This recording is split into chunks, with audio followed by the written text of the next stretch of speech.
उत्तर प्रदेश सरकार है वो किसी भी क्षण कुछ ही पलों में वो यहां आने वाले हैं। कैंपस के अंदर उनका आगमन हो चुका है।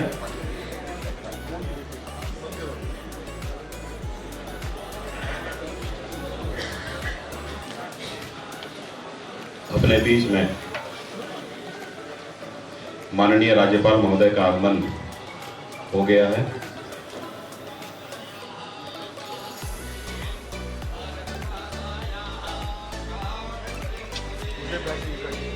मुझे बैठ जाइए सर, बैठ जाइए सर, बैठ जाइए प्लीज।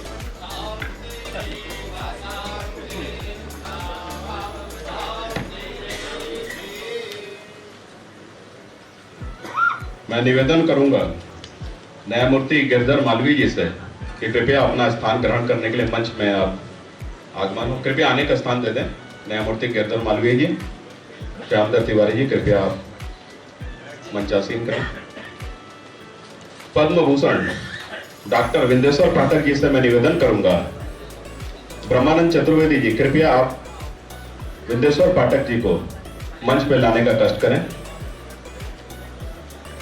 राज्यपाल महोदय को मैं प्रणाम करता हूं।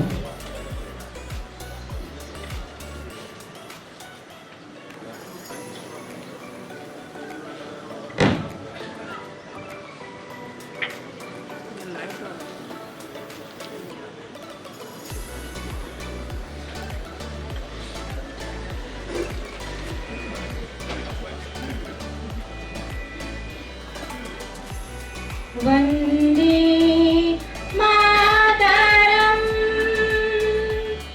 वंदे मातरम, सुजलां सुफलां मलयज शीतलां शस्य श्यामला वंदे मातरम। शुभ्रज्योत्स्ना पुलकितयामिनी फुल्लकुसुमिता द्रुमदलशोभिनी सुहासिनी सुमधुरभाषिणी सुखदां वरदां मातरं। वंदे मातरं, वंदे मातरं, वंदे मातरं। जय हिंद।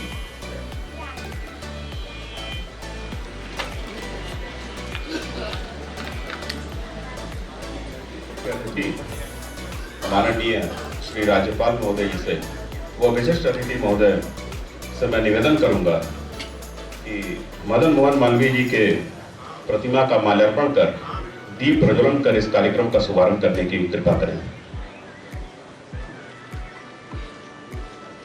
यार ये स्टिल परेशान करेंगे सारे। स्टिल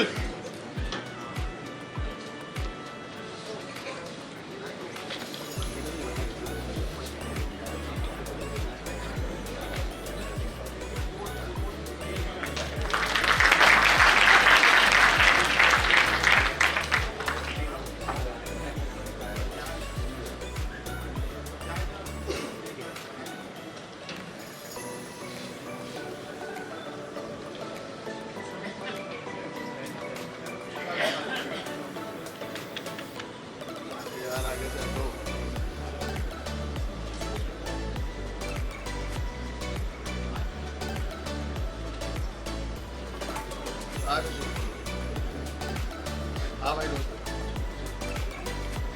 रेडी तो बोल।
मैं निवेदन करूंगा प्रोफेसर राजा वशिष्ठ त्रिपाठी जी को कि वो कृपया मंच पर आकर के न्यायमूर्ति गिरधर मालवीय जी का माल्यार्पण का स्वागत करें।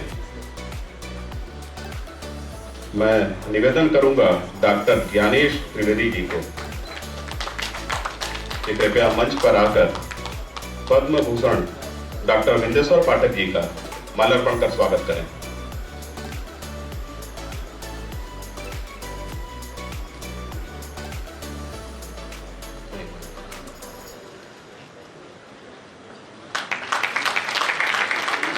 मैं सनातनी रामानंद जी से अनुरोध करूंगा कृपया वो मंच पर आकर प्रोफेसर कृष्ण बिहारी पांडे जी को माल्यार्पण कर स्वागत करें।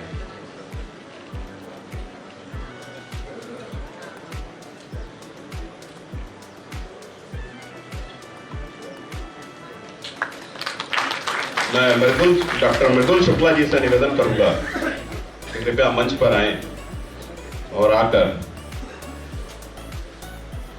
सत्यमेव जयते न्यास के अध्यक्ष श्री श्यामदत्त तिवारी जी का माल्यार्पण कर स्वागत करें।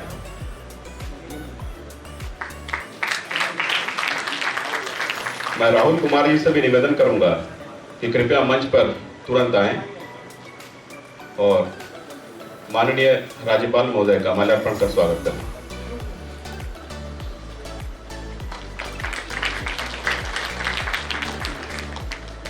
मंगलाचरण का काशी के विद्वान पंडितों के द्वारा मंगलाचरण का यहाँ पे कार्यक्रम रखा गया है। मैं काशी के विद्वान पंडितों से निवेदन करूंगा कि वो तत्काल यहाँ पे आएं और आके मंगलाचरण की शुरुआत करें। कृपया थोड़ा जल्दी आएं।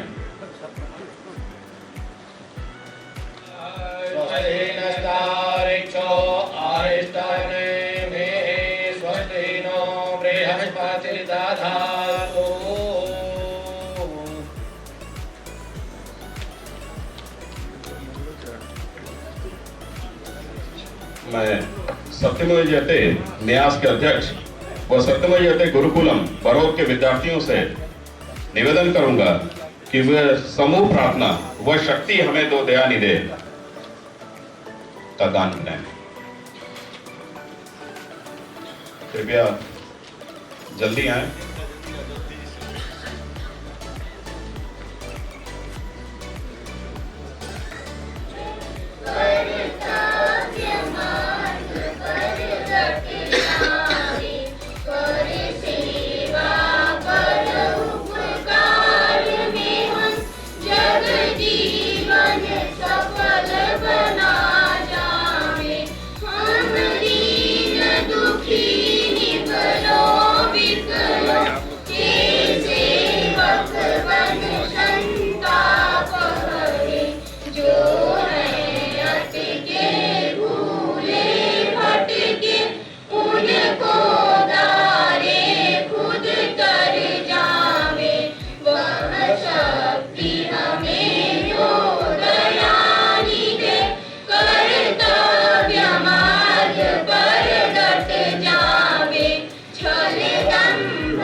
श्यामदत्त तिवारी जी जो न्यास के अध्यक्ष हैं उनको आमंत्रित करता हूं कि अपने यहाँ के लोक सेवकों का सम्मान वो आज के मुख्य अतिथि माननीय श्री राज्यपाल महोदय से केकर कमलों से करवाने की कृपा करें। सत्यमेव जयते। आज के इस पावन अवसर पर विगत 10 वर्षों में सत्यमेव जयते न्यास ने जो कार्य किया और उस कार्य यात्रा में जो मित्र साथी सहयोगी इस देश की सेवा में निष्काम भाव से काम करते हुए दिखे, उन्हें आज हम लोगों ने सम्मानित करने का निर्णय किया है। ये 15 नाम हैं जिन्हें मैं पहले पढ़ता हूँ और एक एक करके सभी साथी मंच पर आते रहे ताकि समय बचे। और दूसरे हमारे जो साथी सहयोगी हैं वो उनके लिए सम्मान पत्र माननीय श्री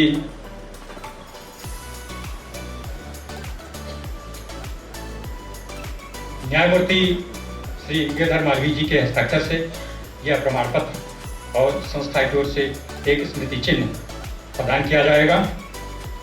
जब तक ये कार्यकर्ता तैयारी करें, मैं नाम पढ़ रहा हूं। इस सूची में पहला नाम है श्री प्रमोद कुमार पांडे, जो जिलाधिकारी सहारनपुर हैं, किंतु उन्होंने अवगत कराया है कि माननीय मुख्यमंत्री जी के किसी विशेष कार्यक्रम में उनको अपनी यात्रा बदलनी पड़ी है। वो हमारे 10 वर्षों के साथी रहे हैं।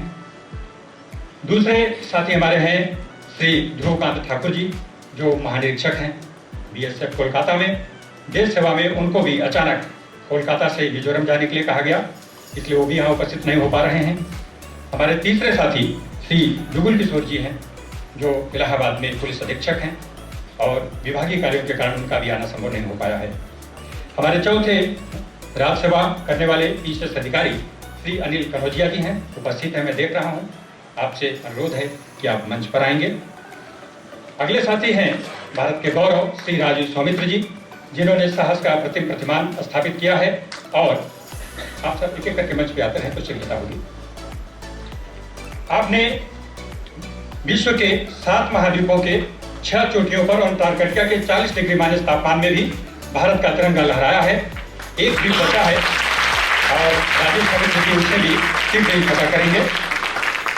यह न्यास राजीव सौमित्र जी और उनके साहस को अभिनंदन करता है, वो देश का नाम बढ़ाएंगे। श्री डॉक्टर LS ओझा, कहा जाता है कि डॉक्टर भगवान होते हैं और एक चिकित्सक में भगवान का जो रूप हमने देखा पिछले 20-25 वर्षों से, उनकी प्रतिमूर्ति है। डॉक्टर LS ओझा जी इलाहाबाद में चिकित्सक हैं, ENT सर्जन हैं और भारत के भाई साहब mobile Shri doctor LS Ojha ji सम्मान प्राप्त करते हुए डॉक्टर ब्रजेश कांत द्विवेदी जी, जो कृषि वैज्ञानिक हैं, श्री राजीव सौमित्र जी सम्मान प्राप्त करते हुए डॉक्टर ब्रजेश कांत द्विवेदी जी मंच पर बढ़े। श्री प्रेमनाथ कल्की जी, जो सीतापुर में जन सामान्य के साथ अपना जीवन होम करते हुए जन जागरूकता का कार्य कर रहे हैं। डॉक्टर धर्मेंद्र मिश्र जी, जो महोबा से हैं और जिन्होंने शिक्षा और स्वावलंबन और गौ सेवा का अद्भुत उदाहरण रखा है।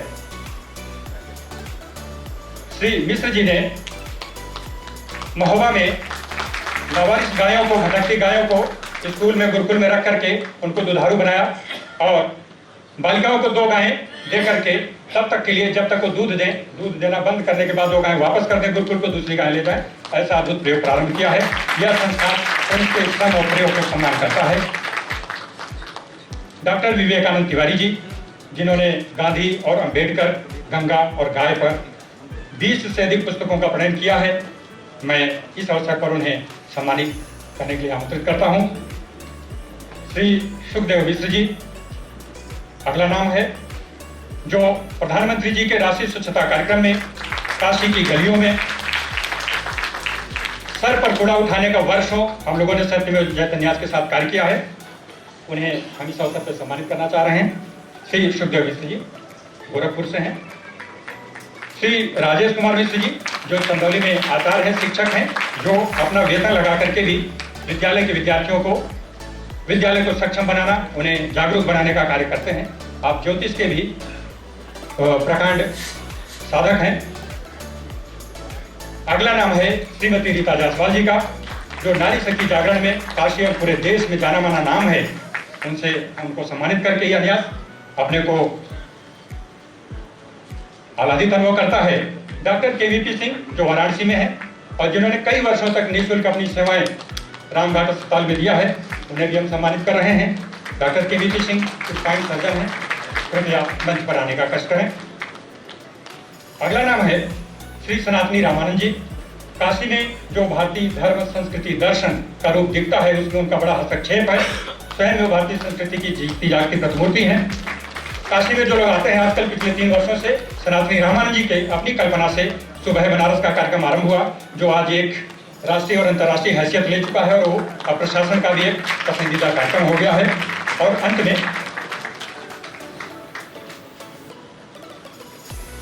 अंत में मैं मुंबई से पधारे प्रोफेसर संदीप देसाई जी, जिन्होंने अपनी नौकरी छोड़ दी गरीब और बच्चों की सेवा के लिए, सम्मान के लिए, हम उन्हें भी इस अवसर पर सम्मानित कर रहे हैं। आप सभी मीडिया के लोग आग्रह कर रहे हैं कि ये सभी लोगों का एक फोटोग्राफ हो महामहिम के साथ। कृपया बहुत धीमे से, सावधानी से, उसी 1 मिनट में यदि आप लोग महामहिम की अनुमति हो तो मंच पे आ जाए और आप सभी का एक साथ फोटो हो जाए। भाई सब स्टिल पीछे आ जाओ भाई, वीडियो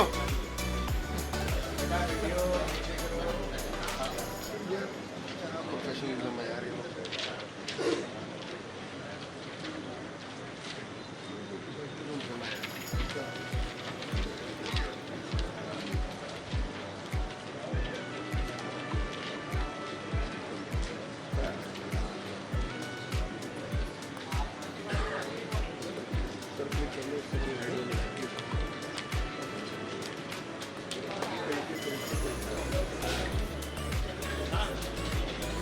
क्या फोटो है?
जो विभागाध्यक्ष रह चुके हैं जवाहरलाल नेहरू विश्वविद्यालय के एवं पूर्व सदस्य रह चुके संघ लोक सेवा आयोग के, मैं उनसे निवेदन करूंगा कि कृपया मंच पर आएं और आज के विषय के ऊपर प्रकाश डालने की कृपा करें। प्रोफेसर पुरुषोत्तम अग्रवाल जी। बहुत ज्यादा लग ही रहा है। माइक को मिडल में करो यार।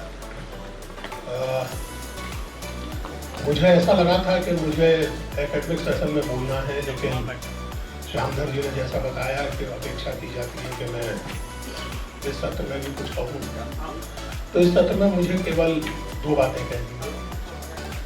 एक तो ये कि जो विषय है शिक्षालयों की भूमिका राष्ट्र के निर्माण में, उसी के साथ जुड़ा हुआ एक विषय है जिस पर हमें विचार करना चाहिए, तभी वो सार्थक विचार हो पाएगा। परस्पर जोड़ पर अगर विचार करें तो कि राष्ट्र की जो हमारी परिकल्पना है उसमें शिक्षालयों का स्थान और शिक्षकों की हैसियत, शिक्षालयों की भूमिका राष्ट्र निर्माण में जितना महत्वपूर्ण विषय है, उतना ही महत्वपूर्ण ये पहलू भी है कि हम बतौर राष्ट्र के अपने शिक्षकों को, चाहे वो प्राथमिक शिक्षक हो, चाहे वो यूनिवर्सिटी के अध्यापक हो, हम उन्हें कितना सम्मान देते हैं या नहीं देते हैं। एक मुद्दा ये है जिस पर हम लोगों को विचार करना चाहिए, और दूसरा ये कि किसी भी तरह के शिक्षण संस्थान में या शिक्षण व्यवस्था में मुख्य बल संवाद पर होता है। श्यामधर जी मेरे छात्र रहे हैं, उन्होंने मेरे साथ एमफिल डिसर्टेशन लिखा है, और उन्होंने जो लिखा है एमफिल डिसर्टेशन में, उसमें से बहुत सारी चीज़ों से जरूरी नहीं है कि मैं सहमत हूँ। मैं उनका सुपरवाइजर था और उनकी बहुत सी स्थापनाओं से मेरी असहमति है, लेकिन इसके बावजूद मेरा ख्याल है कि श्यामधर जी तारीफ करेंगे इस बात की कि मेरे और उनके बीच में जो असहमतियां थीं उनका कोई प्रभाव हमारे निजी संबंधों पर नहीं पड़ा। इसका प्रमाण आप ये देख ही रहे हैं कि मैं यहाँ आया हूँ और इतनी अपनी दुनिया भर की व्यस्तताओं से लेकर आया हूँ कि सुबह आया हूँ और शाम को चला जाऊँगा, रुकने का समय नहीं मिल सका। जबकि काशी कोई आए और केवल एक रात भी ना बिताए, ये बड़ी अटपटी बात है। लेकिन ये श्यामधर जी के मेरे प्रति सम्मान और स्नेह और मेरे उनके प्रति सम्मान और स्नेह का ही परिणाम है कि वैचारिक भिन्नताओं, पद्धतिगत भिन्नताओं के बावजूद हम लोगों के बीच में पिछले कई वर्षों से संवाद करना होता है। मुझे लगता है कि इस समय शिक्षण संस्थाओं में ही नहीं बल्कि देश भर में जो एक अजीब तरह के गुस्से का, एक अजीब तरह की धैर्यहीनता का, एक दूसरे की बात सुने बिना उस पर विशेषण चिपकाने का, तरह तरह के विशेषण, मैं आपसे असहमत हूं तो आपको कुछ कह दूं, आप मुझसे असहमत हैं तो आप मेरे ऊपर कोई विशेषण चिपका दें। मुझे लगता है कि कोई भी स्वस्थ राष्ट्र परपीचुअली एंग्री नहीं रह सकता। मनुष्य हो या राष्ट्र हो या समुदाय हो, अगर वो लगातार गुस्से में है तो उसे अपने ब्लड प्रेशर की जांच करानी चाहिए। और इसलिए मुझे लगता है कि शिक्षण संस्थाओं की एक बहुत बड़ी भूमिका समाज में संवाद के वातावरण को निरंतर रेखांकित करने की हो सकती है। मुझे उम्मीद है कि इन दो चीजें आप लोगों को विचार के लायक लगेंगी। बाकी अगले सत्र में थोड़ा बहुत कुछ और कहने का अनुरोध या आदेश मुझे संचालक महोदय ने दिया है, वो मैं करूंगा। फिलहाल के लिए आप लोगों का बहुत बहुत धन्यवाद। मैं धन्यवाद करता हूं प्रोफेसर साहब का। इसी के साथ सत्यमेव जयते न्यास के अध्यक्ष श्री श्यामधर तिवारी जी को मैं आज की जो विषय वस्तु है उसको रखने के लिए मैं निवेदन करता हूं।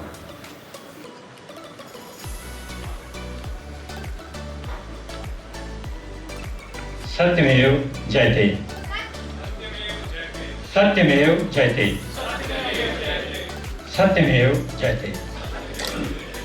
आज इस पावन अवसर पर इस पूज्य महामना की तपोस्थली में खड़े होकर मैं आचार्य मुंडक का स्मरण करता हूँ। गिरधर मालवीय जी, जिनकी दूरी पूज्य महामना से बहुत अधिक नहीं है, बस एक पीढ़ी का अंतर है, उनके संरक्षण और मार्गदर्शन में हम लोगों ने एक संकल्प लिया 10 वर्षों से, और उन्होंने कुछ सूत्र और लक्ष्य दिए हैं जिस पर हम लोग काम कर रहे हैं।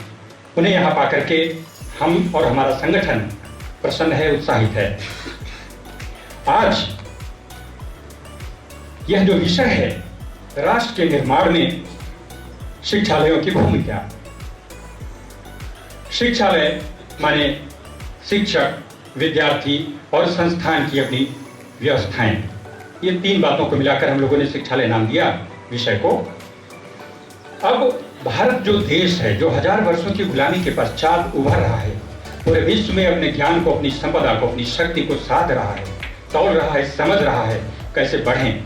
जो धूल की मोटी परत थी वो धीरे धीरे हट रही है। यह गति कैसे और विस्तृत हो। भारत विविधता का समाज है, विभिन्न समस्याएं हैं, आवश्यकताएं हैं। इन्हें कैसे हम पूरा करें, कैसे शीघ्रता से, जैसा मेरे आचार्य प्रोफेसर अग्रवाल सर ने कहा, इतने बड़े देश में असहमति स्वाभाविक है, इसे हमें स्वीकार करना होगा, लेकिन अच्छे गुणों को पहचान करके उनको सम्मान महत्व भी देना होगा। तो ऐसे में यह कार्य भारत के लिए हमारे शिक्षालय तत्परता से कर सकते हैं। वहां केवल ज्ञान की साधना होती है, चरित्र की साधना होती है, समय होता है इस विषय पर विशेषज्ञता से कार्य किया जा सके। अन्य जीवन के जो कार्य हैं उन्हें साधना वो जीवन का एक अंगी पक्ष होता है, लेकिन विद्यालय और विश्वविद्यालय पूरे देश और समाज की सभी भूख की पूर्ति करते हैं। जो कुछ भी किसी भी समाज और राष्ट्र को चाहिए वह सब कुछ विद्यालय से और विश्वविद्यालय से निकल करके आते हैं। ऐसे में हम अपने शिक्षकों का सम्मान भी करना चाहते हैं और उनसे कहना भी चाहते हैं कि आप जिस देश और राष्ट्र का सपना देखते हैं उस पर चर्चाएं हों और एक सपना भरे। हम अपने शिक्षकों से विनत होकर प्रणत होकर यह अनुरोध करेंगे, हमारे जो विद्यार्थी हैं उनका मन इतना धैर्य और सहनशील हो जैसे कि धरती है, जैसे कि सागर है, उबलने की आवश्यकता नहीं है। हमारे देश में योग का अभ्यास रहा है। योग हमारे जीवन और शिक्षा का अंग बने, तब हमारा स्पेस बढ़ेगा सोचने का और काम करने का। इसके साथ यहाँ कई शिक्षक हैं, मैं उनसे एक निवेदन करूंगा कि आप कृपया हमारे देश की जो सपने आपके मन में हैं उनको लेकर के हमारे विद्यार्थियों के मन में वह सपना भर दें और हर विद्यार्थी की जेब में एक योजना भर दें। यहाँ जो बैठे हैं देखें कि आपके पास एक दिन का कोई निश्चित कार्यक्रम है, एक माह का है, एक वर्ष का है, आगे के 10 वर्ष के लिए कुछ आप सोचते हैं, तो हमारा कोई भी घंटा और कोई भी मिनट इस अवसर पर व्यर्थ न जाने पाए। यह कार्य, यह संसाधन हमारे शिक्षक ही संभालेंगे और इसी विषय को लेकर के कि जो हमारी ढेर सारी युवा शक्ति और ऊर्जा है उसे सीखने और सिखाने के माध्यम से इस देश में जितनी समस्याएं हैं, अभाव हैं, बहस विवाद हैं, उन्हें हम बुद्धि से, समझ से, परस्पर वार्तालाप से दूर करेंगे और यह हमारे चरित्र का अंग बने। मैं ऐसी अपील के साथ इस विषय पर परिचर्चा के लिए आप सभी से अनुरोध करूंगा कि जिन्हें हम अवसर दे पा रहे हैं, हमारे पास ढेर सारे आचार्यों शिक्षकों का देश भर से स्नेह और आशीर्वाद है, कई आए हैं, ऐसा हम लोग अनुभव कर रहे हैं कि हम उनको पर्याप्त समय शायद नहीं दे पाएंगे वार्ताओं में। तो मैं न्यास की ओर से, साथियों की ओर से अनुरोध अभी कर लूं कि आपके लिए जो भी समय निर्धारित हो, 10 मिनट, 5 मिनट, 15 मिनट, 20 मिनट, कृपया उसमें आप अपने जीवन सार को जो हमारे काम का हो, हम केवल सुनेंगे ही नहीं, आपको भूनेंगे और उसमें से कुछ काम करने वाली चीजों को लेकर के बढ़ेंगे। विशेष करके पिछले 10-12 वर्षों में कानपुर से गोरखपुर के मध्य विद्यालयों में हम लोगों ने सैकड़ों विद्यालयों, विश्वविद्यालयों, महाविद्यालयों में संवादशालाएं किया है। कई हजार विद्यार्थियों को प्रशिक्षित किया है अपने देश के सपने के बारे में, उनके योग के बारे में, स्वास्थ्य के बारे में, शिक्षा के बारे में, पर्यावरण के बारे में। इन विषयों पर आप हमको मार्गदर्शन और बल दे सकते हैं, आमंत्रण दे सकते हैं, मिल करके हम लोग एक कार्य योजना बना सकते हैं। तो आज तो बातें होंगी लेकिन कल हम लोग काम करेंगे, ऐसा हम लोगों का विचार और आदर्श और सिद्धांत है। कृपया इसमें मार्गदर्शन करें, सहयोग करें। मैं अपने सभी आचार्यों के यहाँ आए हुए प्रणाम करता हूँ और अपने विद्यार्थियों से अनुरोध करूंगा, कृपया हृदयंगम करिएगा, अपने राष्ट्र के प्रति अपने कर्तव्य को समझिएगा और फिर हम लोग मिलकर के काम करेंगे। मैं आप सभी के हृदय में बैठे परमेश्वर को प्रणाम करता हूँ। सत्यमेव जयते। धन्यवाद अध्यक्ष महोदय, बहुत ही अच्छी तरीके से आपने विषय वस्तु को सामने रखा। अब मैं निवेदन करूंगा प्रोफेसर कृष्ण बिहारी पांडे जी को, जो कि पूर्व कुलपति रहे हैं और एवं पूर्व अध्यक्ष रह चुके हैं लोक सेवा आयोग के। निवेदन करूंगा कि आप अपने 2 शब्द हम लोग के समक्ष रखें।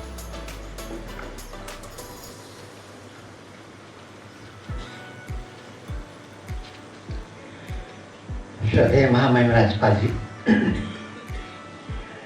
मंचस्थ न्यायमूर्ति गिरधर मालवीय जी, मंचस्थ पद्मभूषण रविंद्र सिंह पाठक जी, सत्यमेव जयते के अध्यक्ष माननीय श्याम तिवारी जी, सभा मंडप में उपस्थित विद्वजन, देवियों और सज्जनों, हमारे शिक्षालयों में अनादिकाल से त्याग, तपस्या और बलिदान पर केंद्रित संस्कार और शिक्षा दी जाती रही है और राष्ट्र के निर्माण और विकास का यही आधार रहा है।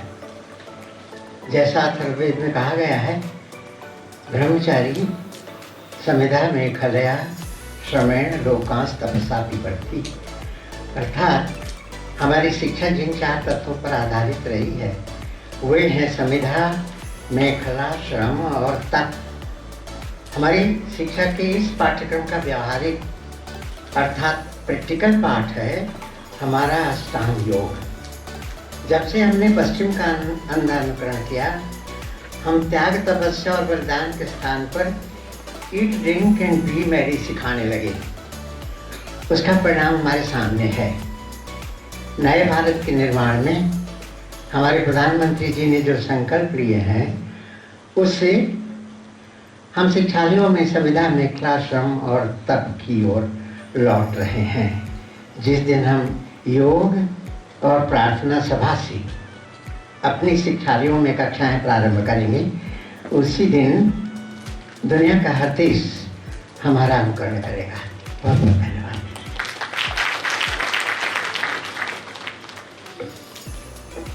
बहुत बहुत धन्यवाद आदरणीय प्रोफेसर साहब। इसी के क्रम में मैं पद्म भूषण डॉक्टर विंदेश्वर पाठक जी, जो कि संस्थापक हैं सुलभ इंटरनेशनल के, वो हम लोग के बीच में मंच पर उपस्थित हैं। मैं आपसे निवेदन करूंगा कि कृपया आज के विषय वस्तु पर कुछ प्रकाश डालने की कृपा करें। धन्यवाद।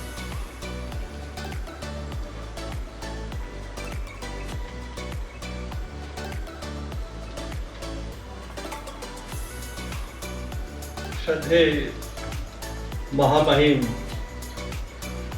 राज्यपाल उत्तर प्रदेश श्री राम नाईक जी, न्यायमूर्ति गिरधर मालवीय जी, प्रोफेसर कृष्ण बिहारी पांडे जी, श्री श्यामधर तिवारी जी, प्रोफेसर पुरुषोत्तम अग्रवाल जी, उपस्थित सभी देवी सज्जनों, हमारे लिए खुशी की बात है कि श्यामधर तिवारी जी ने मुझे ही मौका दिया है इस कार्यक्रम में भाग लेने का और कुछ अपनी बातों को कहने का। पहले तो मैं पंडित मदन मोहन मालवीय जी का गांधी अर्पित करता हूँ, जिन्होंने 1916 में इस विश्वविद्यालय की स्थापना की और इसी वाराणसी में श्री प्रसाद गुप्त जी ने काशी विद्यापीठ की स्थापना की 1921 में। और काशी तो विद्वानों की नगरी है। इस नगरी में मैं आके कुछ कहूँ बड़ा आश्चर्य लगेगा, फिर भी कुछ बातें करनी है। जो विषय तिवारी जी ने रखा है, तो तिवारी जी सत्यनिष्ठ आदमी है, मैं स्वयं जानता हूँ इनको, और संस्था इनकी है सत्यमेव जयते। तो अच्छा ही कार्यक्रम रखा है। अब जो विषय रखा है वो है कि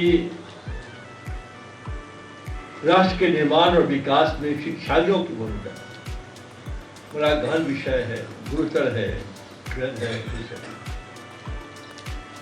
तो शिक्षालयों की भूमिका है, उसमें मेरे ख्याल से जो पहली पढ़ाई होनी चाहिए कि विद्या अध्ययन लोग कई कारणों से करते हैं। मैं तो संस्कृत का विद्वान नहीं हूँ, मुझे बहुत नहीं आता है, बल्कि ये सवाल कीजिएगा। तो एक जो उसमें वाक्य है, सा विद्या या विमुक्त है। तो विद्या जो शिक्षालयों की भूमिका होगी उसमें सब मिला के करना पड़ेगा। एक विषय एकांगी से काम नहीं चलने का नहीं। तो जो एक अभी ये विद्वान मेरे सामने आए थे, जो काम कर रहे हैं, मृत्यु पर काम कर रहे हैं, तो पूछा कि नचिकेता की बात पढ़ी है आपने, कठोपनिषद पढ़ा है आपने? तो कहा कि हाँ। तो प्रश्न ये है कि पहले ये आप तय करिए कि विद्या पढ़ने के बाद आपका जो शरीर है, जो मन है, जो बुद्धि है, जो चेतना है, इनके साथ आत्मा का विकास कितना आप कर पाते हैं। जितना ही आत्मा का विकास कर पाएंगे उतना ही समाज को, लोगों को आप भला कर पाएंगे और फिर अपनी मुक्ति भी कर पाएंगे।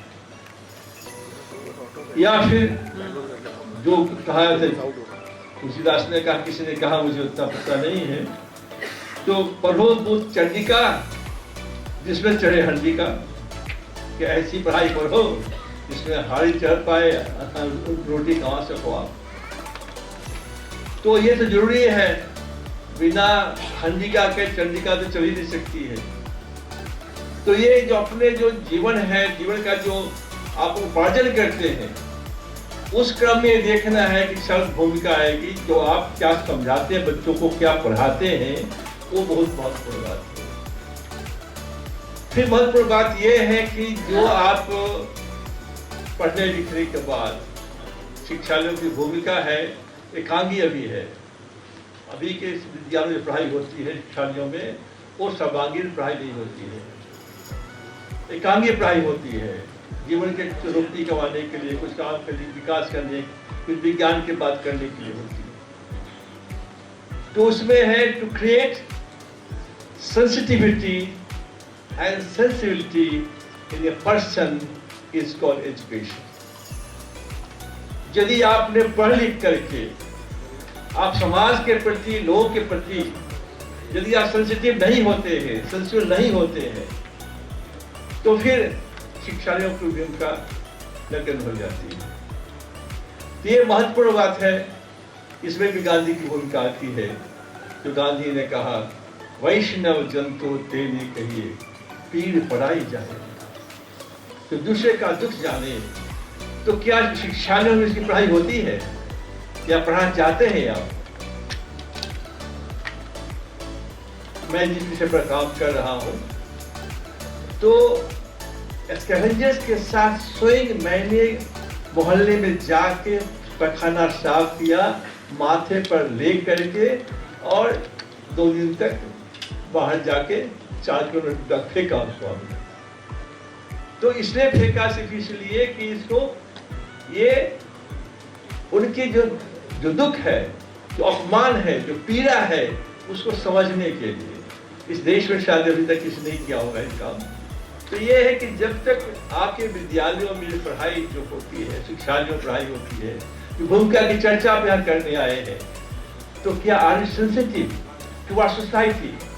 ये चीज आपको देखना है, are you sensible to our society, कि जिसके आप काम करना चाहते हैं। समय नहीं है, मैं समाप्त करना चाहता हूँ। तो ये जो महत्वपूर्ण बातें हैं, वो देखना है कि जो महिला ढोते थे, उनको पढ़ा लिखा के अब हमने ब्राह्मण बना दिया है, और ब्राह्मण कहलाते हैं।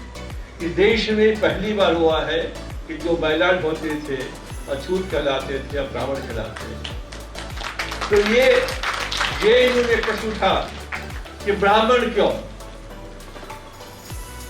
तो जवाब दिया, ब्राह्मण नहीं, आप ऐसी जाति का नाम रखो जिससे आपका सर नीचा नहीं होता।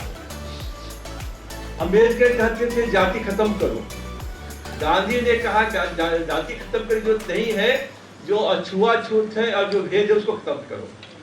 तो हमने सिंथेसिस कर दिया बीच में, अम्बेडकर और गांधी के बीच में, कि उन जातियों का नाम खत्म कर दो जिनके नाम लेने से सर झुक जाता है, और वो जाति का नाम ग्रहण कर लो कि जिससे कि सर ऊंचा रहता है। और अल्बर्ट टॉप पे जब चलते हैं, वो पंडिताइन कहते पहले कहते थे जजमान है, आज पंडिताइन। तो ये महत्वपूर्ण बात ये है हम इसको, कि वो देखना आपको है कि आप समाज का जब काम करते हैं, और फिर हमने क्या किया उसमें, जो शिक्षा भूमिका की बात करने आए हैं, तो उसमें कि अहिंसा जो गांधी कहते थे, हमने वेद नहीं फाड़े, कुरान नहीं फाड़े, स्मृतियाँ नहीं जलाई, कुछ भी नहीं किया हमने। एक के बाद दूसरा ही बनारस की नगरी में उनको बुला के लाया, गंगा स्नान कराया, बाबा विश्वनाथ की पूजा कराई, और ब्राह्मणों के साथ 200 परिवार से खाना खिलवाया हमने। तो ये महत्वपूर्ण बात है। आगे चर्चा दूसरा में करेंगे, भाई को इसमें आशीर्वाद देना का है, हम छोड़ देंगे। आगे जो बात महत्वपूर्ण है वो है डिग्री के फ्लेवर। क्या शिक्षालयों में आप पढ़ा रहे हैं? आजकल लड़का कहता है मैट्रिक पास किया, हम दूसरा काम नहीं करेंगे। आइए क्या करता है? आइए पास है भाई, आइए डिग्री तो होती नहीं आजकल। तो क्या हम शरीर से काम नहीं करेंगे? मेरा परिवार, मेरा बहुत धनी परिवार था, बाद में गरीब हो गए हम लोग काफ़ी। तो फर्स्ट ईयर में मैं ट्यूशन पढ़ाता था, ट्यूशन पढ़ा के पढ़ता था मुजफ्फरपुर में। तो वहाँ पर हमारे जो जिनके बच्चों को पढ़ाते थे वकील थे वो, तो लेट से आते थे। नौकर जो है सब्जी लाने जाता था। बच्चे 3 थे, एक 7 वर्ष का, एक 9 वर्ष का, एक 11 वर्ष का। बच्चे थे 11 वर्ष की। तो पानी था नीचे, उलटते फर्स्ट फ्लोर में। तो मैं जाके 6 बाल्टी 8 बाल्टी पानी ले आता था, ताकि वो खाना बनता था, खा के मैं भी अपना पढ़ जाता था। तो घर था उन्हीं के संबंधी का। तो उनकी बूढ़ी मालकिन ने बुलाया कि हमको, कहा कि मास्टर जी आप पानी भरते हैं यहाँ पर, तो दूसरा मास्टर आएगा उसमें पानी भरना पड़ेगा। हम के मैडम वकील साहब लेट से आते हैं, नौकर है नहीं, बच्चे छोटे छोटे हैं, वो नीचे आ ही नहीं सकते हैं। तो बच गया 2, एक मकान मालकिन है। मैं 18 वर्ष का लड़का हूँ, मैं 6 बाल्टी पानी ले आता हूँ, तो मेरा क्या बिगड़ता है? तो मेरी मालकिन पानी लाया, मैं बैठा रहा हूँ, ये मेरी माँ ने नहीं सिखाया था। तो शिक्षालयों की भूमिका आपकी है। मैं अब छोड़ता हूँ, चूंकि बड़ी लंबी हमारी है। मैं तो ईटा ढोया हुआ हूँ, ठेला ढोया हुआ हूँ, उसकी कहानी बड़ी लंबी है, छोड़ता हूँ। तो आज भी कहूँगा अगले शब्द में। तो कहने का मतलब यह है कि जो डिग्निटी ऑफ लेबर है शिक्षालयों में, आज की पढ़ाई नहीं हो रही है। आज जो है सिर्फ BA में पास कर लिया, कहा कि साहब हम तो अब तो हम ये काम चाहिए हमको। हमारा पास लोग आते हैं नौकरी के लिए, काफी लोग आते हैं साहब, लोग बड़े लोग नाम नहीं देंगे, बड़े लोग फोन करते हैं, साहब काम दे दीजिए, हम पाटिल जी काम दे देंगे साहब। इज्जत वाला होना चाहिए, और सब इज्जत वाला होगा। कितना पैसा देंगे? हम सत्ता देंगे। कहाँ भेजेंगे उसको? तो देखिए जरा इज्जत वाला काम दीजिएगा इसको। तो हमने कहा साहब मेरा तो इंटरव्यू ले लिया, मुझे काम देना उसको है, तो उसको भेज दीजिएगा, तो हम क्यों ले लेंगे उसका। तो कहने का मतलब है कि उसके दादा को हाथी था, इसको सिक्कर भी नहीं हाथी का नहीं है, लेकिन उसको काम चाहिए दादा के हाथी के हिसाब से। वो तैयार नहीं है आप काम करने। मैं काम कराता हूँ, मेरे पास 60,000 लोग काम करते हैं। तो ये है कि दादा को हाथी था, उस हिसाब से काम चाहिए, और उसके पास सिक्कर भी नहीं है। तो शिक्षालयों की भूमिका, जो आपके जो विषय आज है तो महत्वपूर्ण है ये कि शिक्षालयों की भूमिका क्या होनी चाहिए, उसमें सबसे बड़ा लेवल। और उसके बाद जो है हम खत्म कर दें, बस ठीक है, समय पूर्ण हो गया तो 2 मिनट और ले लेते हैं। जो अहंकार है, क्रोध है, लोभ है, क्या इसको आपको समाप्त, इसको रोकेंगे, नियंत्रण करेंगे आप? तो ये समय का निष्ठा गया है, हम समाप्त कर रहे हैं। तो अब्राहम लिंकन जब राष्ट्रपति बने और जब गए हाउस ऑफ कॉमन्स में, तो एक सेनेटर ने कहा कि मिस्टर प्रेसिडेंट, आपके पिताजी मेरे पिताजी का जूता सीते थे, आपको पता है? यहाँ के प्रेसिडेंट का होता बड़ा हंगामा हो जाता पार्लियामेंट में। तो वहां के प्रेसिडेंट ने कहा अब्राहम लिंकन ने कि यस मिस्टर सेनेटर, मुझे पता है कि मेरे पिताजी आपके पिताजी की जूता सीते थे, और मैं भी अच्छा कोबलर हूँ, मैं भी अच्छा जूता सीता हूँ। तो यदि जूता सीने का आपको हो, यदि हमारे यहाँ भेज दीजिएगा, हम सी करके भेज देंगे आपको। ये है कि ये शिक्षालयों के मुताबिक कर दिया, किया गया आपका। तो मेरे कहने का मतलब ये है कि आप शिक्षालयों में पढ़ाने जो जा रहे हैं, जो पढ़ा रहे हैं, जो भूमिका उसकी क्या हो, ये सतही बात नहीं है। ये है कि इन सब बातों को पढ़ाना पड़ेगा। एक व्यक्तित्व के निर्माण के लिए क्या चाहिए उसको देखना पड़ेगा, और तब जाके होगा। सत्य तो बोलना ही पड़ेगा, बिना सत्य का तो निर्माण हो ही नहीं सकता है। जो गांधी का हुआ, और का हुआ, और हम आपके सामने खड़े हैं। 500 रुपए से हमने काम शुरू किया था, आज इतनी बड़ी संस्था खड़ी हो गई। और की मेरी माँ ने कहा था, भूखे मरना, आधी रोटी खाना, बेईमानी मत करना। जिस अधिकारी ने मुझे काम दिया, IAS अफसर ने, क्या मेरा चेहरा को याद रहेगा? हमसे जोर से याद रहेगा। उनका नाम था विश्वनाथ। बेईमानी का मन कभी तुमको करना आ जाए तो मुझे एक बार याद कर लेना। और गांधी का सत्य तो था ही। तो कहने का मतलब ये है कि आप अलग से बुलाइए हम लोगों को। ये सब चर्चा तो इतनी आसान चर्चा नहीं है चंद्रा तिवारी जी। इसके लिए शिक्षाली की भूमिका जो है वो साझी भूमिका नहीं है। इसके लिए आपको जो है बहुत प्रयास करने के लिए प्रयास कर रहे हैं। आप सत्यवादी आदमी स्वयं हैं, आपको बहुत धन्यवाद देते हैं। और महामहिम जी के सामने बोलने का मौका मिला, महामहिम जी को बहुत धन्यवाद देते हैं। धन्यवाद।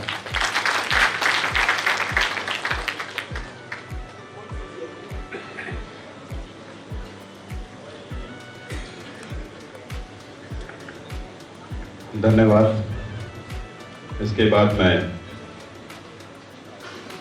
आमंत्रित करना चाहूँगा आदरणीय न्यायमूर्ति गिरधर मालवीय जी को कि कृपया आज के विषय पर अपने विचार अभिव्यक्त करने की कृपा करें।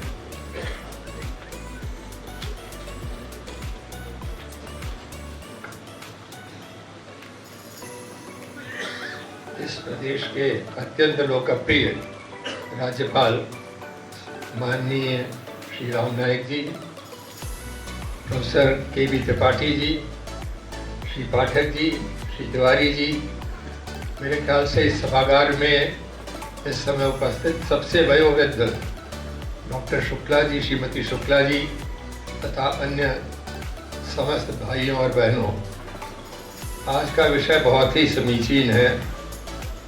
लेकिन पहले मैं दो चीज़ों पर, एक चीज़ पर तिवारी जी ने थोड़ा सा इंगित किया था, सत्यमेव जयते, यह मुंडकोपनिषद में इसका उदाहरण है। लेकिन जैसा तिवारी जी ने बताया, सबसे पहले 1918 की राष्ट्रीय कांग्रेस में महामना मालवीय जी उसके अध्यक्ष थे। उन्होंने अपने भाषण में कहा था कि सत्यमेव जयते भारत का जो है ये एक मूर्धन्य, एक आदर्श स्लोगन होना चाहिए। और तब से सत्यमेव जयते का प्रचलन भारतवर्ष में हुआ है। उसी परंपरा में ये संस्था सत्यमेव जयते बनी है। एक दूसरी बात जो कहना चाहूँगा, जो आज के विषय से संबंधित है, कि राष्ट्र निर्माण में शिक्षालयों की भूमिका। तो एक बार काशी हिंदू विश्वविद्यालय के विद्यार्थियों को ये मन में क्षोभ हुआ कि उस समय की जो ब्रिटिश हुकूमत थी, उनकी नौकरियां जब वो देखते हैं कि काशी हिंदू विश्वविद्यालय का पढ़ा हुआ छात्र है तो उनको नहीं मिलती हैं। तो उनके मन में इसके वजह से जो यहाँ के विद्यार्थी थे, उनको ये लगने लगा कि हमारा यहाँ पढ़ना जो है वो व्यर्थ हो रहा है। जब महामना मालवीय जी को इस बात का पता लगा तो उन्होंने विद्यार्थियों की सभा की, और सभा में उन्होंने जो बात कहा उसका मुख्य विषय मैं आपको बताना चाहता हूँ। उन्होंने कहा, बच्चों, भारतवर्ष में अनेक विद्यालय हैं, कुछ विश्वविद्यालय भी हैं, और उन सब में ऐसी लोगों की पढ़ाई हो रही है जो भारत में इस सरकार में नौकरियां कर सके। तो भारत सरकार की सेवा करने के लिए तो बहुत से विद्यालय हैं, बहुत जगह पढ़ाई हो रही है, किंतु काशी हिंदू विश्वविद्यालय का निर्माण सिर्फ एक उद्देश्य से हुआ था, वो ये था कि राष्ट्र प्रेम और राष्ट्रीय विकास को करना। तो जो लोग राष्ट्र निर्माण में सहायक बनना चाहते हैं, ऐसे लोगों का इस विश्वविद्यालय में स्वागत है। वो लोग यहाँ पढ़ाई करें, पढ़ाई करके राष्ट्र के निर्माण में सहयोग करें। किंतु जिनको सरकारी नौकरियाँ करनी है, उनसे मैं बिल्कुल निवेदन करना चाहता हूँ कि वो इस विश्वविद्यालय को छोड़ दें और छोड़ करके अन्यत्र चले जाएं। तो काशी हिंदू विश्वविद्यालय की स्थापना इसी उद्देश्य से हुई थी कि राष्ट्र निर्माण करने के लिए विद्यार्थी अपने को उत्सर्गित करें, अपने को आगे बढ़ाए और इसका प्रयोग करें। अब आज के विषय पर आता हूँ, तो मुझे थोड़ा सा दुख होता है कि जब हम बच्चे थे तो हम लोग सबको जब पढ़ाया जाता था तो उसमें मॉरल एजुकेशन एक विषय हुआ करता था, और मॉरल एजुकेशन में क्या करना चाहिए बच्चों को, इसका बाकायदे बताया जाता था कि आप लोगों को किस तरह के आचरण करने चाहिए। और भारतीय संस्कार और भारतीय संस्कृति उस समय से बच्चों के मन में डाल दी जाती थी। किंतु पता नहीं क्या इस देश में हुआ, कुछ ऐसा कहा पाश्चात्य देश का असर, लेकिन उसके ज़्यादा यहाँ के वामपंथियों को ये लगा कि नहीं, हम बहुत, आज के जो शिक्षकगण हैं, हम लोग आजकल बहुत प्रोग्रेसिव हैं, और प्रोग्रेसिव होने के वजह से हम कोई भी चीज़ जो कि भारतीयता से संबद्ध है, भारतीय संस्कृति से संबद्ध है, अब भारतीय संस्कारों से संबद्ध है, वो सब बिल्कुल गलत चीजें हैं। हम तो प्रोग्रेसिव हैं, हम तो आधुनिक बातें करेंगे।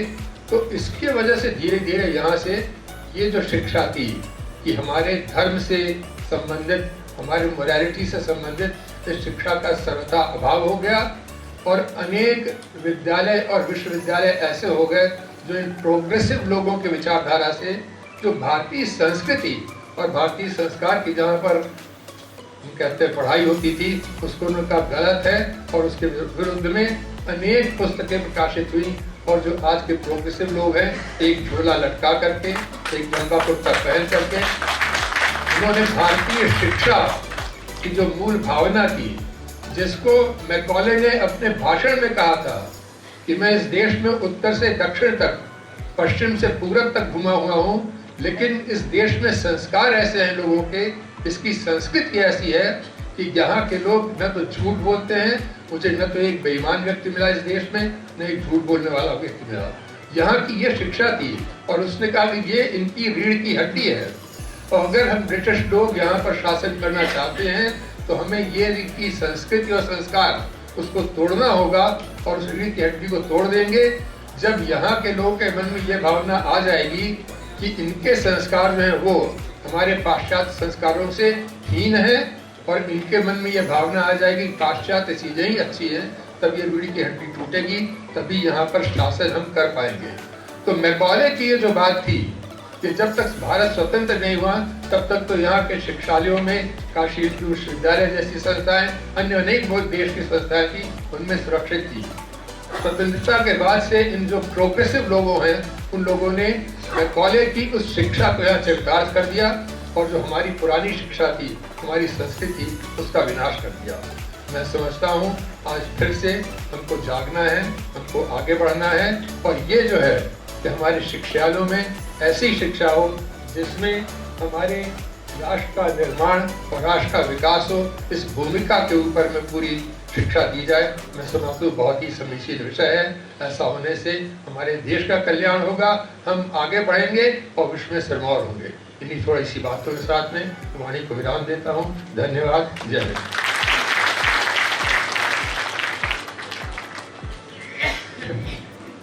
मैं धन्यवाद करता हूं और अब आज के कार्यक्रम के मुख्य अतिथि माननीय श्री राज्यपाल महोदय से मैं विनम्र निवेदन करता हूं कि आज हम सबको मार्गदर्शन करें और स्नेह आशीष प्रदान करें।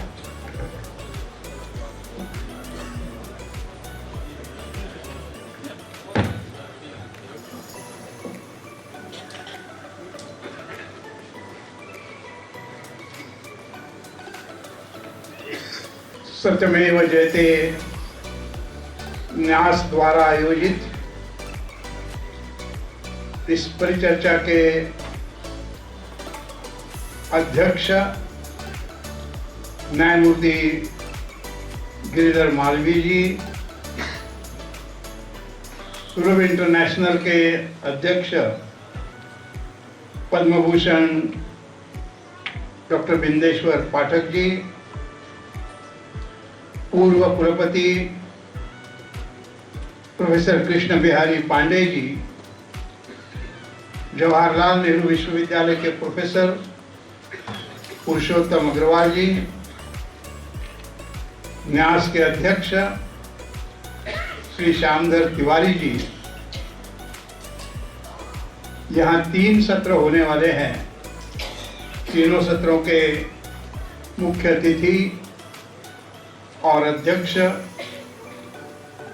यहाँ पर आए हुए विश्वविद्यालयों के कुलपति और प्राध्यापकगण, परिचर्चा में सहभागी होने के लिए आए हुए विद्वज्जन, आमंत्रित अतिथिगण, सभी सत्कार मूर्तियां, दोनों पुस्तकों के लेखक चंद्रमौली और डॉक्टर मधुमिता भट्टाचार्य और सनातनी रामानंद जी, पत्रकार मित्र, देवी और सज्जनों, मुझे बड़ी प्रसन्नता है कि एक अहम विषय पर चर्चा सत्र आयोजित करने का और ऐसे चर्चा सत्र में उपस्थित रहने का भाग्य मुझे प्राप्त हुआ। विषय भी वैसे देखा जाए तो गंभीर है। राष्ट्र के निर्माण और विकास में शिक्षालयों की भूमिका, लेकिन यह विषय गंभीर है ही, लेकिन बहुत सामयिक भी है। और गंभीर और सामयिक विषय की चर्चा जब काशी विश्व हिंदू विद्यालय में होती है तो निश्चित तौर पर इसका स्तर और एक ऊंचा हो जाता है। और इसलिए यह विषय पर संगोष्ठी आयोजित करने के लिए मैं सत्यमेव न्यास के सभी पदाधिकारियों को धन्यवाद देता हूं और उनका अभिनंदन भी करता हूं। अब ऐसा स्थान और इतना गंभीर विषय, न्यायमूर्ति मालवीय जी ने पृष्ठभूमि बताई कि काशी हिंदू विश्वविद्यालय में उस समय पर मालवीय जी ने किस प्रकार से सोच से विश्वविद्यालय बनाया गया और आज हम कहाँ हैं। तो मुझे ऐसा लगता है कि आज हम कहाँ हैं इसका विचार करना भी आवश्यक है। हम सही स्थान पर है क्या और हमें आगे जहाँ जाना है वह कौन सी दिशा से जाना है, इसका विचार यहाँ पर होना चाहिए। और जो 3 सत्र है और 3 सत्र के जो अध्यक्ष है यहाँ विचार व्यक्त करेंगे। मैं वैसे देखा जाए तो उत्तर प्रदेश में 29 विश्वविद्यालय है जिनका मैं कुलाधिपति हूँ। काशी हिंदू विश्वविद्यालय का मैं नहीं हूँ क्योंकि वो केंद्र सरकार के अधीन है, लेकिन प्रदेश में राज्य सरकार के 29 विश्वविद्यालयों का मैं कुलाधिपति हूँ और राज्यपाल तो हूँ ही, लेकिन विश्वविद्यालय और छात्र और छात्रों की शिक्षा ये एक अहम महत्वपूर्ण प्रश्न है। और पूरे दिन में जिस प्रश्न पर विचार विनिमय होगा, अपने यहाँ कहा भी जाता है कि वादे वादे जायते तत्वबोधा, चर्चा से। अभी वाद कहने के बाद लोगों को विवाद ही ख्याल में आता है। वाद और विवाद में एक अंतर होता है, लेकिन जो भी चर्चा होगी उसमें से निरक्षीर विवेक। अब निरक्षीर विवेक कहने के बाद सबको एकदम ख्याल भी नहीं आता है। अब नीर का अर्थ कुछ लोगों को समझ में आता है, क्षीर का नहीं आता है, लेकिन आम आदमी अपनी भाषा में बोलता रहता है, दूध का दूध और पानी का पानी हो जाएगा। और इसलिए हमें क्या करना है, किस प्रकार से करना है, और यह जो चर्चा होगी, मैं संयोजकों को आग्रह से कहूँगा कि ये चर्चा आज हमने पूरी की और हमने बहुत अच्छा काम किया।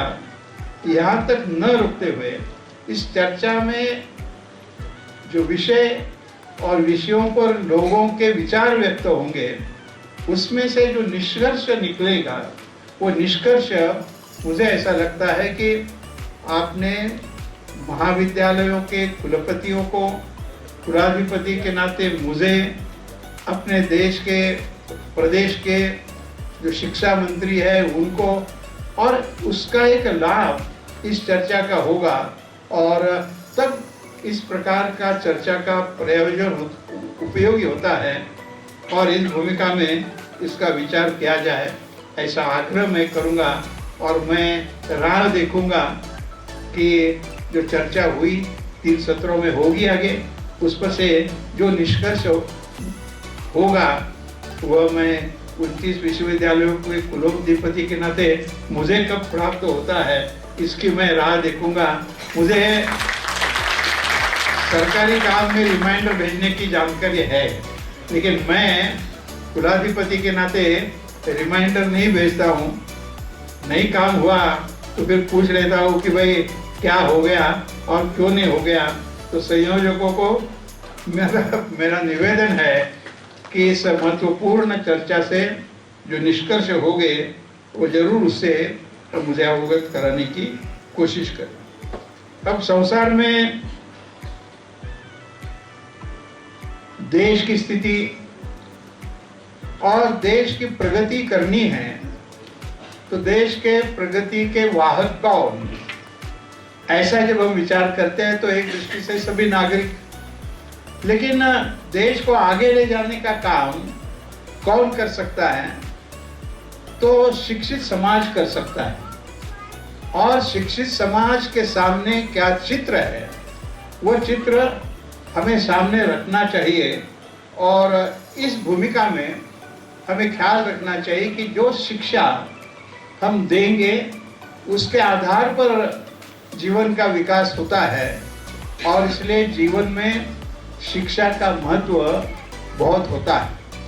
और ये शिक्षा पढ़ना और केवल किताबी पढ़ाई की तो वहाँ से शिक्षा पूरी नहीं होती है।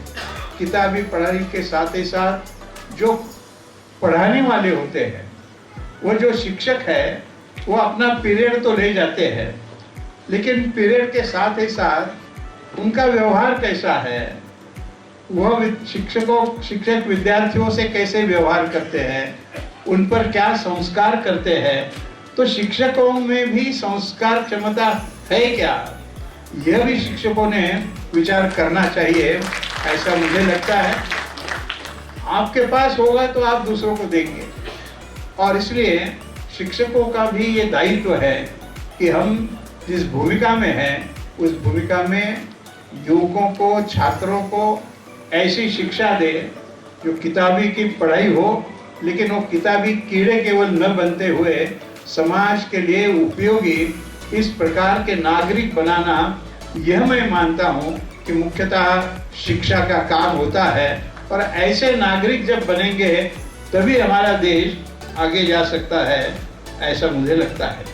और इसमें फिर छात्रों का व्यक्तित्व कैसा बने, छात्रों को व्यक्तित्व के लिए उत्तम शिक्षा कैसी मिले, और इस विषय पर गंभीर चिंतन यहाँ जो होगा वो मुझे लगता है कि निश्चित तौर पर, और मैं देख रहा हूँ कि केवल आप यहाँ जो आए हैं वो केवल शिक्षक नहीं हैं, कोई पीछे छात्र भी दिखते हैं, कुछ समाज सेवा करने वाले भी दिखते हैं। तो एक मिला जुला इस प्रकार का हम बैठे हैं और उसमें से जो चिंतन होगा वो निश्चित तौर पर समाज के लिए उपयोगी होगा।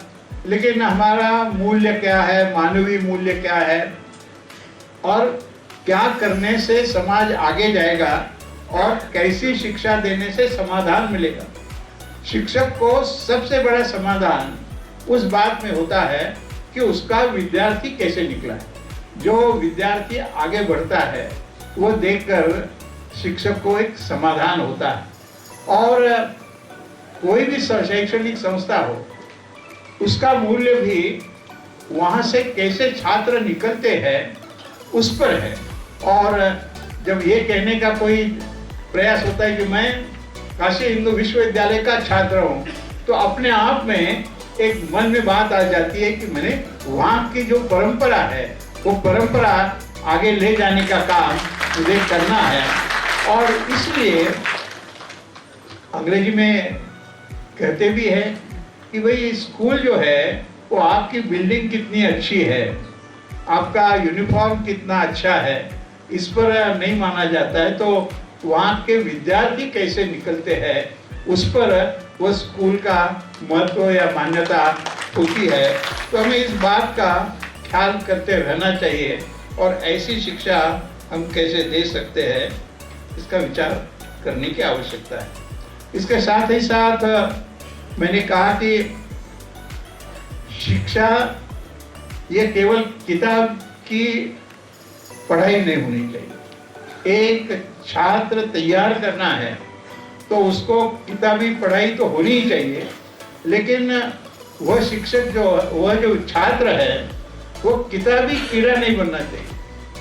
उस छात्र को बुद्धि के साथ ही साथ उसका स्वास्थ्य कैसा है और स्वास्थ्य कैसे अच्छा करना, यह भी विद्यालय का दायित्व होता है, ऐसा मैं मानता हूँ।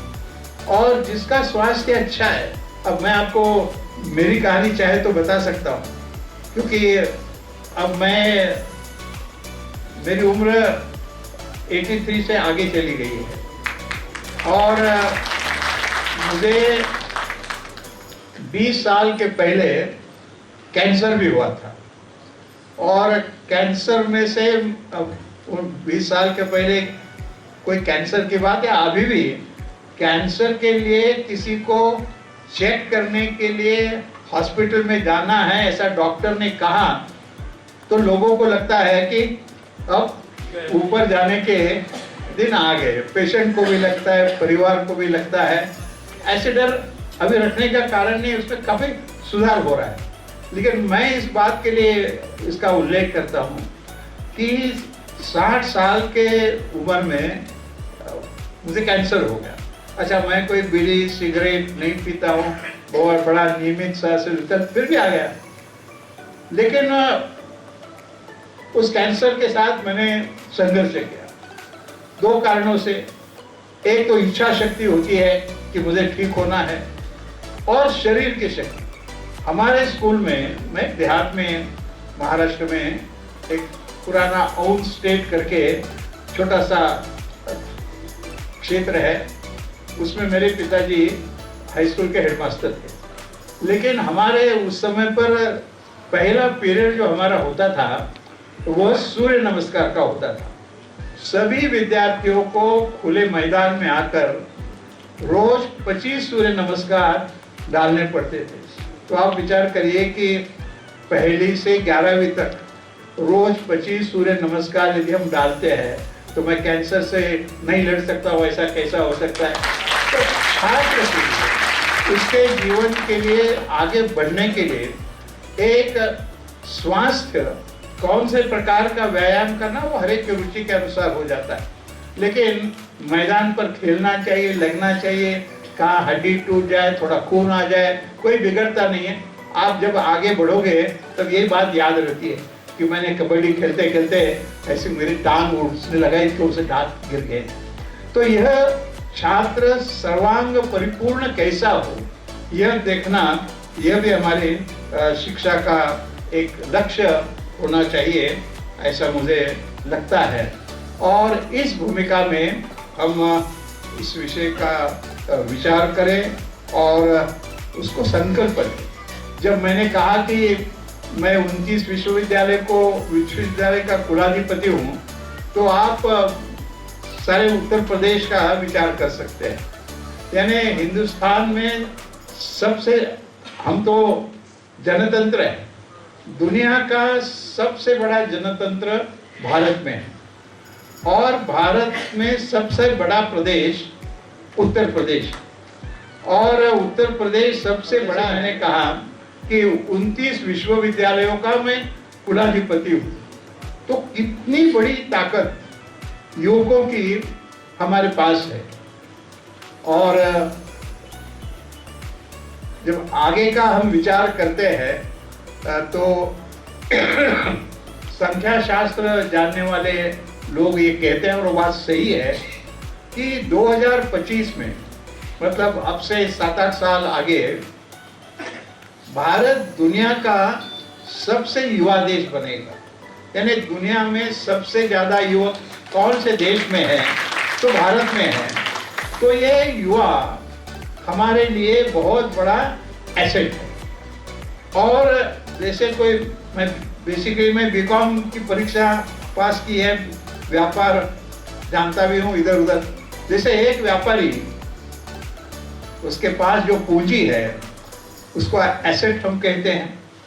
तो हर व्यापारी अपना एसेट, अपनी पूंजी का सही उपयोग करके मुनाफा लाभ कमाने की कोशिश करता है, और वो करना भी चाहिए, तभी उसका व्यापार अच्छा चलेगा। तो हमारे देश में अब इतनी बड़ी पूंजी है युवकों की कि इसके आधार पर हम दुनिया के सामने, और पुराने जमाने में मालवीय जी जो कह रहे थे, जब हम खुद को कहते थे कि भाई हम जगत गुरु थे, अब जगत गुरु थे तो दुनिया के लोग यहाँ पढ़ने के लिए आते थे, इस प्रकार की स्थिति थी। तो ऐसे में हमारे देश में ये जो बड़ी पूंजी है, उस पूंजी का हम कैसे वो योग्य उपयोग कर सकते हैं, ये आज के दृष्टि से महत्व का है। और इसलिए मैं कहता हूँ कि जो विचार आप करने के लिए ये आयोजन किया है, वो एक सही विषय सही समय पर आपने ये किया है। और इसलिए देश को आगे बढ़ा ले जाना है तो युवकों को सही शिक्षा देनी होगी, और व्यापार में आपने एसेट का सही उपयोग नहीं किया तो क्या होता है, तो घाटा होता है। और इसलिए देश में हमारा जो एसेट बढ़ा है युवकों का, यदि उनको सही जगह पर सही दिशा में हम आगे नहीं ले जाएंगे तो क्या होगा, देखिए लायबिलिटी बन जाएंगे। और ये युवा लायबिलिटी बनते हैं तो क्या होता है, वो कुछ साल भारत को उसकी तकलीफ हो रही थी, लेकिन अब दुनिया को तकलीफ हो रही है आतंकवाद से। जो आतंकवादी होते हैं वो भी युवक होते हैं, वो भी बुद्धिमान होते हैं, आधुनिक से आधुनिक हथियार चलाने का काम वो सीखते हैं, चलाते रहते हैं, लेकिन वो गलत रास्ते पर गए हैं। और इसलिए हमारी जो युवा शक्ति है वो यदि हम सही ढंग से उसका उपयोग नहीं करेंगे तो गलत रास्ते पर जाएगी। तो गलत रास्ते पर जो युवक जाता है वो आज हम देख रहे हैं कि सारी दुनिया में एक आतंकवाद का बड़ा इस प्रकार का खतरा दुनिया के सामने है। और इसलिए ये खतरे से बचने के लिए हमारी शिक्षा सही ढंग से होनी चाहिए और वह देश को आगे ले जाएगी। अपने अपने रुचि के अनुसार अपने अपने क्षेत्र में काम करें। कोई किसान है, अब किसान के बारे में भी देखिए कभी कभी कैसी गलत भूमिकाएं होती है। हमारे यहाँ लोग कहते हैं कि किसान अनपढ़ होते हैं, भारत के किसान अनपढ़ होते हैं। अब मैं जब दूसरे ढंग से देखता हूँ तो जब 1952-53 में 1952-53 में भारत में ऐसी स्थिति आई थी कि गेहूं हमको अमेरिका से आयात करने की नौबत आई थी। और उस समय पर बड़ी चर्चा उसमें हुई थी। उसको अंग्रेजी के अर्थशास्त्र की दृष्टि से PL 480 एक्ट कैसे कहते थे। मतलब भारत की स्थिति ऐसी हुई थी कि हमको अमेरिका से गेहूं इंपोर्ट करनी। आज 1952 की तुलना में भारत की जनसंख्या 3 गुना बढ़ गई है, 3 टाइम्स मोर। खाने वाले मुंह 3 गुना बढ़े हैं, जमीन उतनी है, थोड़ी कमी हुई है, लेकिन अपने किसानों ने जिस प्रकार से खेती में प्रगति की है उसके कारण आज हम गेहूं एक्सपोर्ट करने के स्थिति में भी आए हैं। अब जब पाया है उसका विचार करके और अधिक अच्छा काम हम कैसे कर सकते हैं, ऐसा काम करने का सभी क्षेत्रों में आवश्यकता होती है।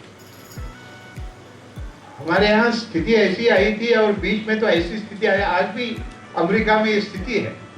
अपना जो भी जवान इंजीनियर बनता था, डॉक्टर बनता था, पढ़ाई के लिए अमेरिका जाता था और फिर उसको वहाँ अच्छा मौका मिलता है, वहाँ ही रह जाता था। यानी हमारे पास जो जवान बुद्धिमान होते थे वो एक्सपोर्ट हो रहे थे, और एक्सपोर्ट होने के कारण अमेरिका में बीच में एक विवाद चल रहा था कि भाई ये भारतीय लोग इतनी संख्या में यहाँ आ रहे तो अपना क्या होगा। तो अपने युवकों में बुद्धि है, मेहनत करने की योग्य दिशा यदि हम उनको दिखाते हैं तो निश्चित तौर पर हम आगे बढ़ सकते हैं और ऐसे आगे बढ़ने का काम करें। जब मैं कहता हूं कि मैं 29 विश्वविद्यालयों का कुलाधिपति हूं तो मैं आपको आज की स्थिति भी बता देता हूं। जब मैं 3 साल के पहले कुलाधिपति के नाते, गवर्नर के नाते आया, तो उस समय पर कई विश्वविद्यालयों के दीक्षांत समारोह भी समय पर नहीं हो रहे। दीक्षांत समारोह समय पर नहीं होते थे तो फिर परीक्षाएं योग्य ढंग से नहीं होती थी, कॉपी का बहुत बड़ा झमेला चलता था, समय पर परिणाम नहीं आते थे।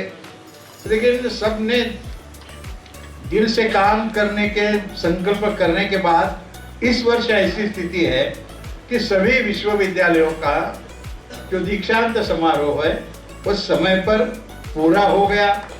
और इतना ही नहीं तो हमने कहा कि भाई ये क्या बात है कि ये अंग्रेजों का गाउन और हैट, क्या हम अपने पोशाक में दीक्षांत समारोह नहीं कर सकते? मैंने कुलपतियों के सामने ये बात रखी, सबने बात मानी और अपने अपने ढंग से योग्य उन्होंने परिवेश तैयार करके अब 29 विश्वविद्यालयों का जो दीक्षांत समारोह हो गया वो अपने अपने ढंग से भारतीय वेश में हुआ। सब कुछ करने का तय करते हैं तो हो जाता है। और ऐसा काम करने के लिए एक मन में इच्छा शक्ति चाहिए और ये इच्छा शक्ति मैं देश के लिए कुछ करूं और देश के लिए मुझे कुछ करना है तो मुझे योग्य शिक्षा देना समाज का सबका कर्तव्य है। और ऐसी शिक्षा कैसे मिले उसके ओर हमने देखना चाहिए। और मुझे विश्वास है कि जैसे मैंने प्रारंभ में कहा कि यदि आपके 3 सत्र जो आगे होने वाले हैं उसके जो निष्कर्ष है वो यदि आप मुझे बाद में भेज देते हैं तो ये 29 विश्वविद्यालयों में उसके अनुरूप कुछ काम करने का हम प्रयास भी कर सकते हैं। और ये करते समय एक मैंने किताब लिखा है, वो किताब की जानकारी भी यहाँ देने की आवश्यकता नहीं है, लेकिन वो किताब का जो शीर्षक है वो शीर्षक है चरैवती चरैवती। उसका अर्थ है चलते रहो चलते रहो। ऐतरेय ब्राह्मण करके 4-5 हजार साल पुराना एक ग्रंथ है और उस ग्रंथ में जो विद्वान यहाँ संस्कृत के होंगे वो मुझसे अधिक अच्छे ढंग से बता पाएंगे। लेकिन उसमें इंद्र राजा को सलाह देता है कि राजा ने कैसे व्यवहार करना चाहिए। तो सलाह देते देते इंद्र ने राजा को कहा, वो 2 श्लोक है, वो श्लोक का अंतिम वाक्य चरैवती चरैवती ऐसा है। उस श्लोक में ये कहते हैं कि जो बैठा है उसका भाग्य भी बैठ जाता है, जो खड़ा हुआ उसका भाग्य भी खड़ा हो जाता है, जो सोया है उसका भाग्य भी सो जाता है। इसलिए हे मनुष्य तुम खड़े रहो और चलते रहो चलते रहो चलते रहो। और उसके आगे का श्लोक ये कहता है उदाहरण के रूप में कि जैसे मधुमक्खियां एक फूल से उड़कर दूसरे फूल पर जाती है और मध संग्रहित करती रहती है, या जैसे पक्षी एक पेड़ से उड़कर दूसरे पेड़ पर जाते हैं और मीठे मीठे फल खाते हैं, या सूर्य सुबह से उठकर शाम तक चलता चलता रहता है और सारी दुनिया को प्रकाश देता है, जीवन देता है, और इसलिए वह सूर्य जगत वंद्य हुआ है। और इसलिए हे मानव तुमको भी वैसा करना होगा, तो तुम भी चलते रहो चलते रहो चलते रहो। इस प्रकार का वह बोध एक दृष्टि से मार्गदर्शक ये वाक्य। और मैं इसका उल्लेख मैंने इसलिए किया कि आज का एक सत्र कार्यक्रम पूरे दिन के हो गए तो अपना काम समाप्त हो गया, ऐसा नहीं मानना चाहिए। चलते रहना चाहिए, चलते रहना चाहिए। और ऐसे ही जब हम चलेंगे तो निश्चित, और आपने जो शिक्षा का विचार हम कर रहे हैं, अच्छी शिक्षा देश के युवकों को मिलेगी, और जब देश के युवकों को अच्छी शिक्षा मिलेगी तभी देश सबसे बड़ा विद्वान और सबसे बड़ा विकसनशील और दुनिया को कुछ हम बता सकते हैं, ऐसा देश बना सकता है। ऐसा देश हम शिक्षा के माध्यम से ही बना सकते हैं। उसके लिए जो कोशिश यहाँ पर हो रही है, बहुत बहुत धन्यवाद, नमस्कार। इस बात से मैं घोषणा करता हूँ कि यह चर्चा सत्र का उद्घाटन हो गया है। बहुत बहुत धन्यवाद।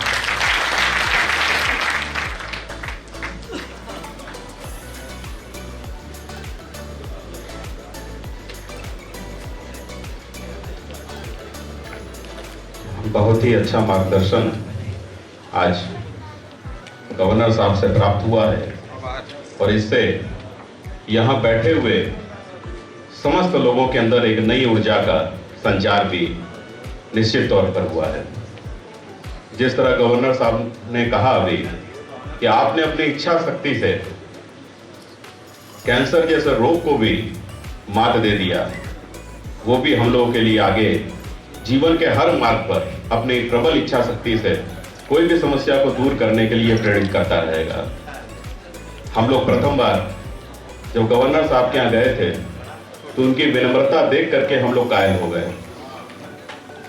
उत्तर प्रदेश के सबसे उच्च पद पर बैठने के बाद भी वो विनम्रता हम लोगों ने देखी कि रास्ते में लखनऊ से आते हुए मार्ग में हम लोग फरीसी पे चर्चा करते रहे और निश्चित किया कि अपने अंदर भी एक परिवर्तन लाने की बहुत सख्त आवश्यकता है, और हम लोगों ने उसमें काफी सफलता भी अर्जित की है। मैं आपको निश्चिंत करना चाहता हूं सत्यमेव जयते न्यास की तरफ से कि आपके द्वारा बताए गए मार्ग पर सत्यमेव जयते के समस्त लोग और यहाँ बैठे समस्त लोग जरूर चलेंगे, और इसका अच्छा निष्कर्ष सामने अवश्य आएगा। समाज के लिए एक बेहतरी अवश्य होगा। इसी के क्रम में कार्यक्रम को आगे बढ़ाते हुए सत्यमेव जयते और हिंद स्वराज के ऊपर, सत्यमेव जयते और हिंद स्वराज ने मिलकर के गंगा जल यात्रा की थी यहाँ पे। मैं क्षमा चाहता हूँ, इसके पहले इसमें जो लिखा हुआ है उसमें मुख्य अतिथि महोदय को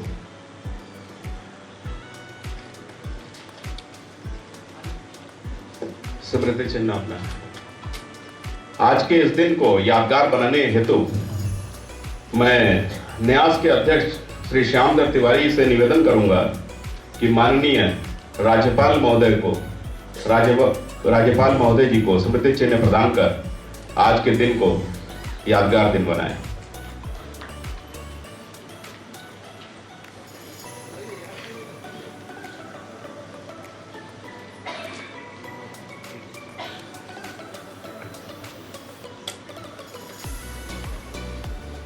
मैं राजीव सौमित्र जी से भी निवेदन करूंगा, कृपया वो भी मंच पर आए।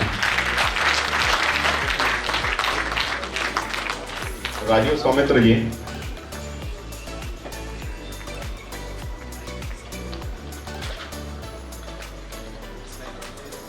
सिद्धनाथ सिंह भाई, सिद्धनाथ सिंह जी,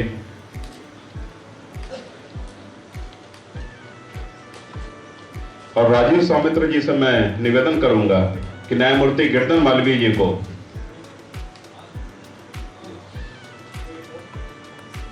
अच्छा तो मैं आदरणीय माननीय राज्यपाल महोदय जी को तुलसी का पौधा भेंट करने की कृपा करें। यह सत्यमेव जयते गुरुकुलम है बरौत इलाहाबाद में, वहाँ का ये तुलसी संस्थान का तुलसी का पौधा है, जो संस्थान के सचिव श्री राजीव सौमित्र जी, जो युवाओं के आइकन भी हैं, ये सौंप रहे हैं। और हम लोग अकिंचन है और क्या दे सकते हैं महामहिम को। ये तुलसी संस्थान का तुलसी का पौधा तुलसी संस्थान के सचिव राजीव सौमित्र देते हैं। राजीव सौमित्र गुरुकुल की ओर से 1 मिनट बोलने का आग्रह कर रहे हैं। राजीव सौमित्र,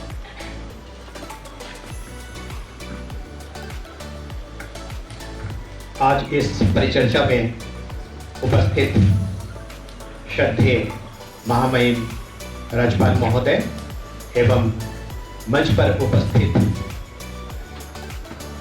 सभी विशिष्ट अतिथिगण एवं देवियों एवं सज्जनों, जहां तक बात है आज का जो विषय रखा गया, राष्ट्र के निर्माण में शिक्षालयों की भूमिका, तो मैं समझता हूं कि आज जो हमारी शिक्षा थोड़ी सी पश्चिम की तरफ रुख कर रही है, उसके कारण हम भारतीय मूल्यों, भारतीय संस्कृति, जो हमारी धरोहर है, जो हमारी पहचान है, उससे कहीं ना कहीं हम विमुख हो रहे हैं।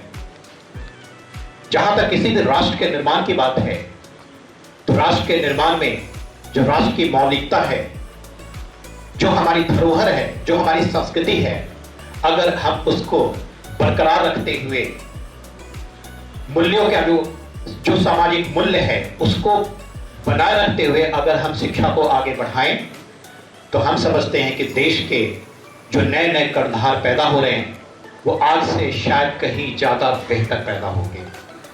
मैं एक एग्जांपल देता हूं। हम इंडिया से बाहर बहुत जगह गए और जब लौट कर आए तो हमने महसूस किया कि वाकई हमारा देश महान क्यों है।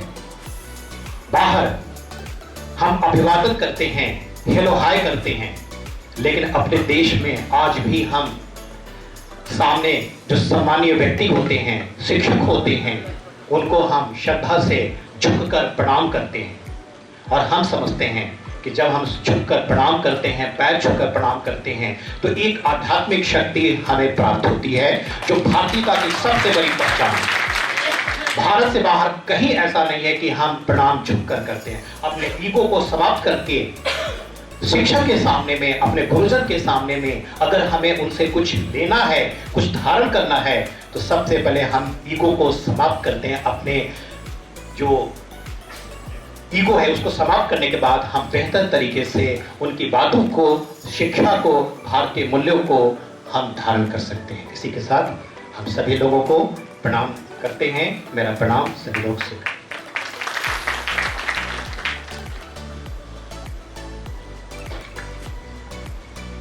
इसी के क्रम में मैं सिद्धनाथ सिंह जी को आमंत्रित करूंगा कि आप न्यायमूर्ति गिरधर मालवीय जी को स्मृति चिन्ह देकर सम्मानित करें।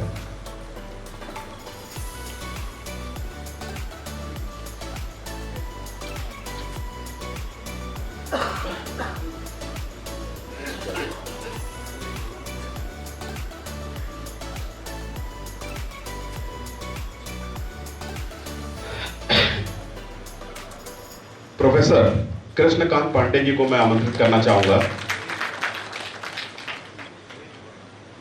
प्रोफेसर कृष्णकांत पांडे जी कृपया मंच पर आएं और पद्म भूषण विंदेश्वर पाठक जी को स्मृति चिन्ह प्रदान कर आज का दिन की यादगार बनाने का प्रयास करें।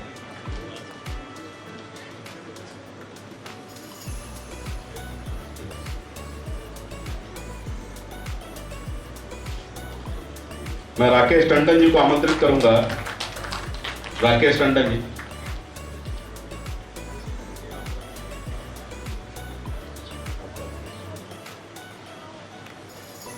संजय दीक्षित जी को मैं आमंत्रित करना चाहूंगा। मृत्युंजय दीक्षित जी कृपया वो मंच पर आएं और प्रोफेसर केबी पांडे जी को स्मृति चिन्ह प्रदान करें।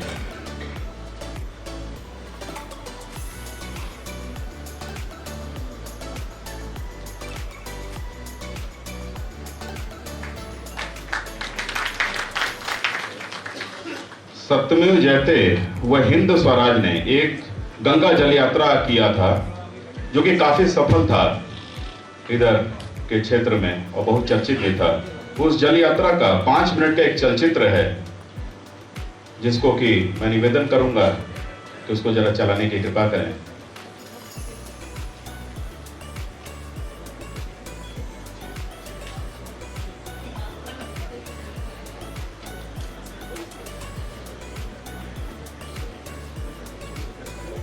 इसमें सत्यमेव जयते के सदस्यगण अपने घरों को त्याग कर पूरे प्रदेश का भ्रमण किए थे।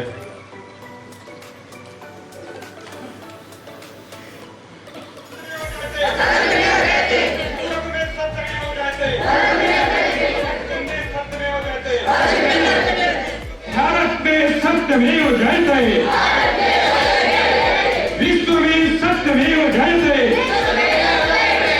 सत्यमेव जयते।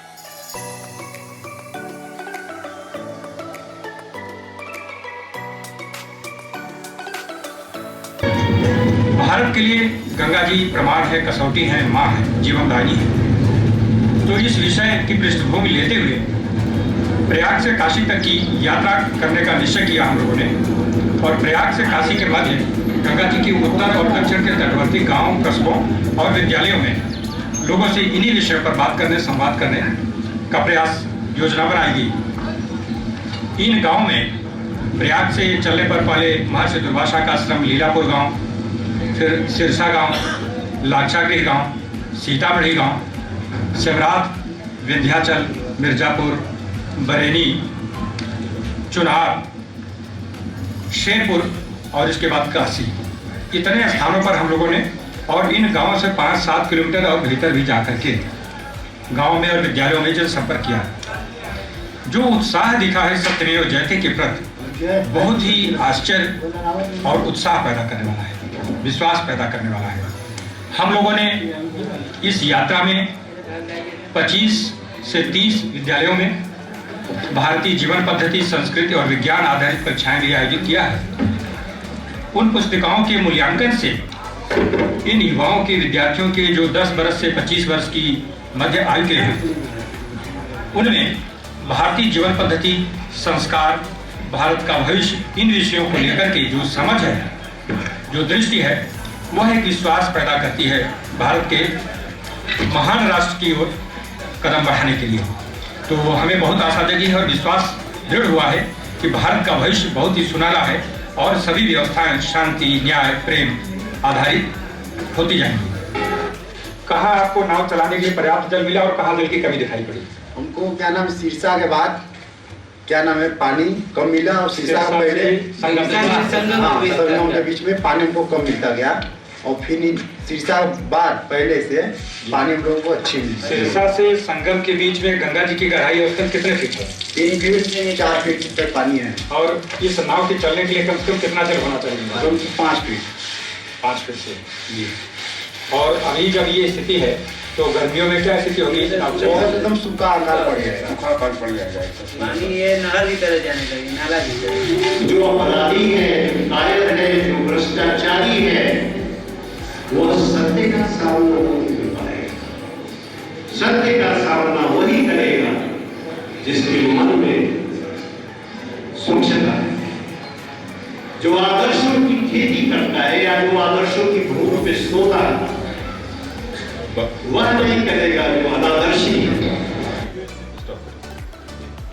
अपने पद्म भूषण डॉक्टर विद्येश्वर पाठक की एक पुस्तक जो है आदरणीय माननीय गवर्नर साहब को भेंट करना चाह रहे हैं। वह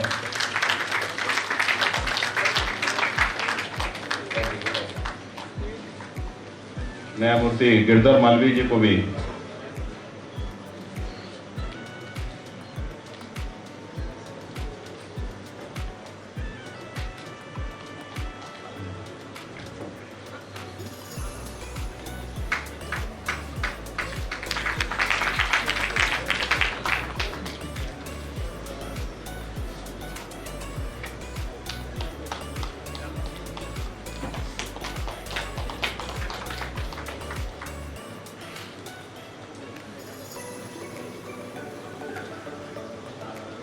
धन्यवाद के लिए मैं प्रोफेसर राजा वशिष्ठ त्रिपाठी जी को आमंत्रित करूंगा कि संक्षेप में धन्यवाद करें, क्योंकि समय काफी कम हो चुका है। इसके बाद हम लोग राष्ट्रगान करेंगे। राष्ट्रगान के समय आप आए, थोड़ा जल्दी आए, आने नहीं। आप धन्यवाद ज्ञापन।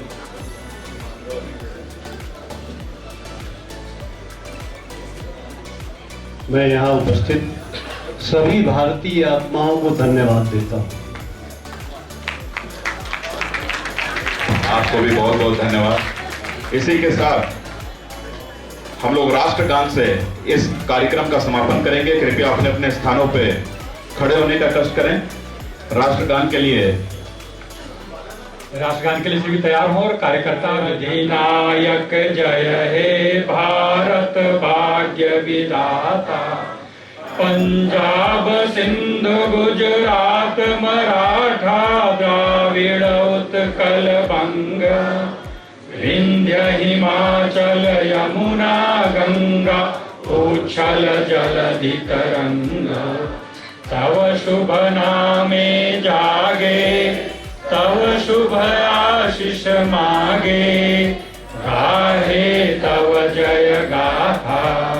जनगण मंगलदायक जय हे भारत भाग्य विधाता। जय हे जय हे जय हे जय जय जय जय हे। भारत माता की, भारत माता की, भारत माता की। सत्यमेव जयते। वो भी कृपया इधर आ जाए।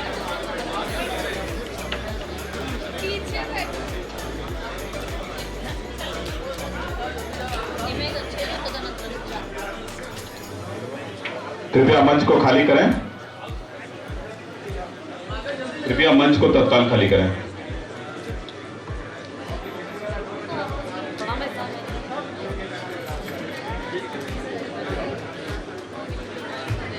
कलम के विद्यार्थी शीघ्रता करें।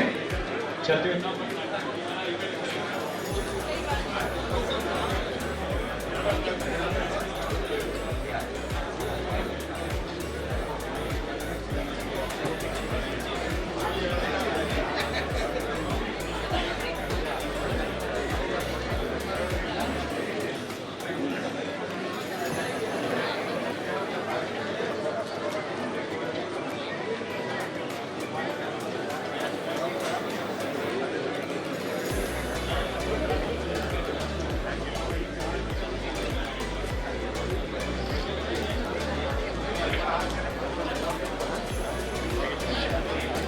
बाकी सभी साथियों से निवेदन है, अपने अपने जगह पे बैठे रहेंगे, बने रहेंगे। कार्यक्रम को आगे हम लोग चलाएंगे और आप सब साथियों से निवेदन है, अपने अपने स्थानों पे बने रहें।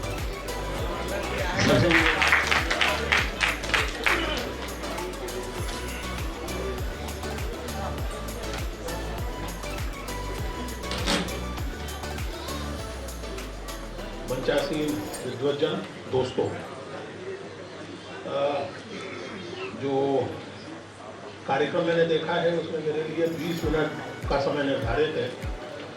मैं कोशिश करूंगा कि 20 मिनट में अपनी बात समाप्त कर दूं, लेकिन चूंकि जीवन भर अध्यापक रहा हूं तो हर अध्यापक की तरह मुझे भी अपनी आवाज़ से बड़ा प्यार है, तो थोड़ा अधिक हो सकता है। तो अध्यक्ष महोदय, आप निसंकोच मुझे रोक दीजिएगा, मुझे कोई दिक्कत नहीं है। वैसे मैं कोशिश करूँगा कि 20 मिनट में अपनी बात समाप्त करूँ, और चूँकि समय बहुत सीमित है इसलिए मैं कुछ बिंदुवार बातें आपके सामने रखना चाहता हूँ।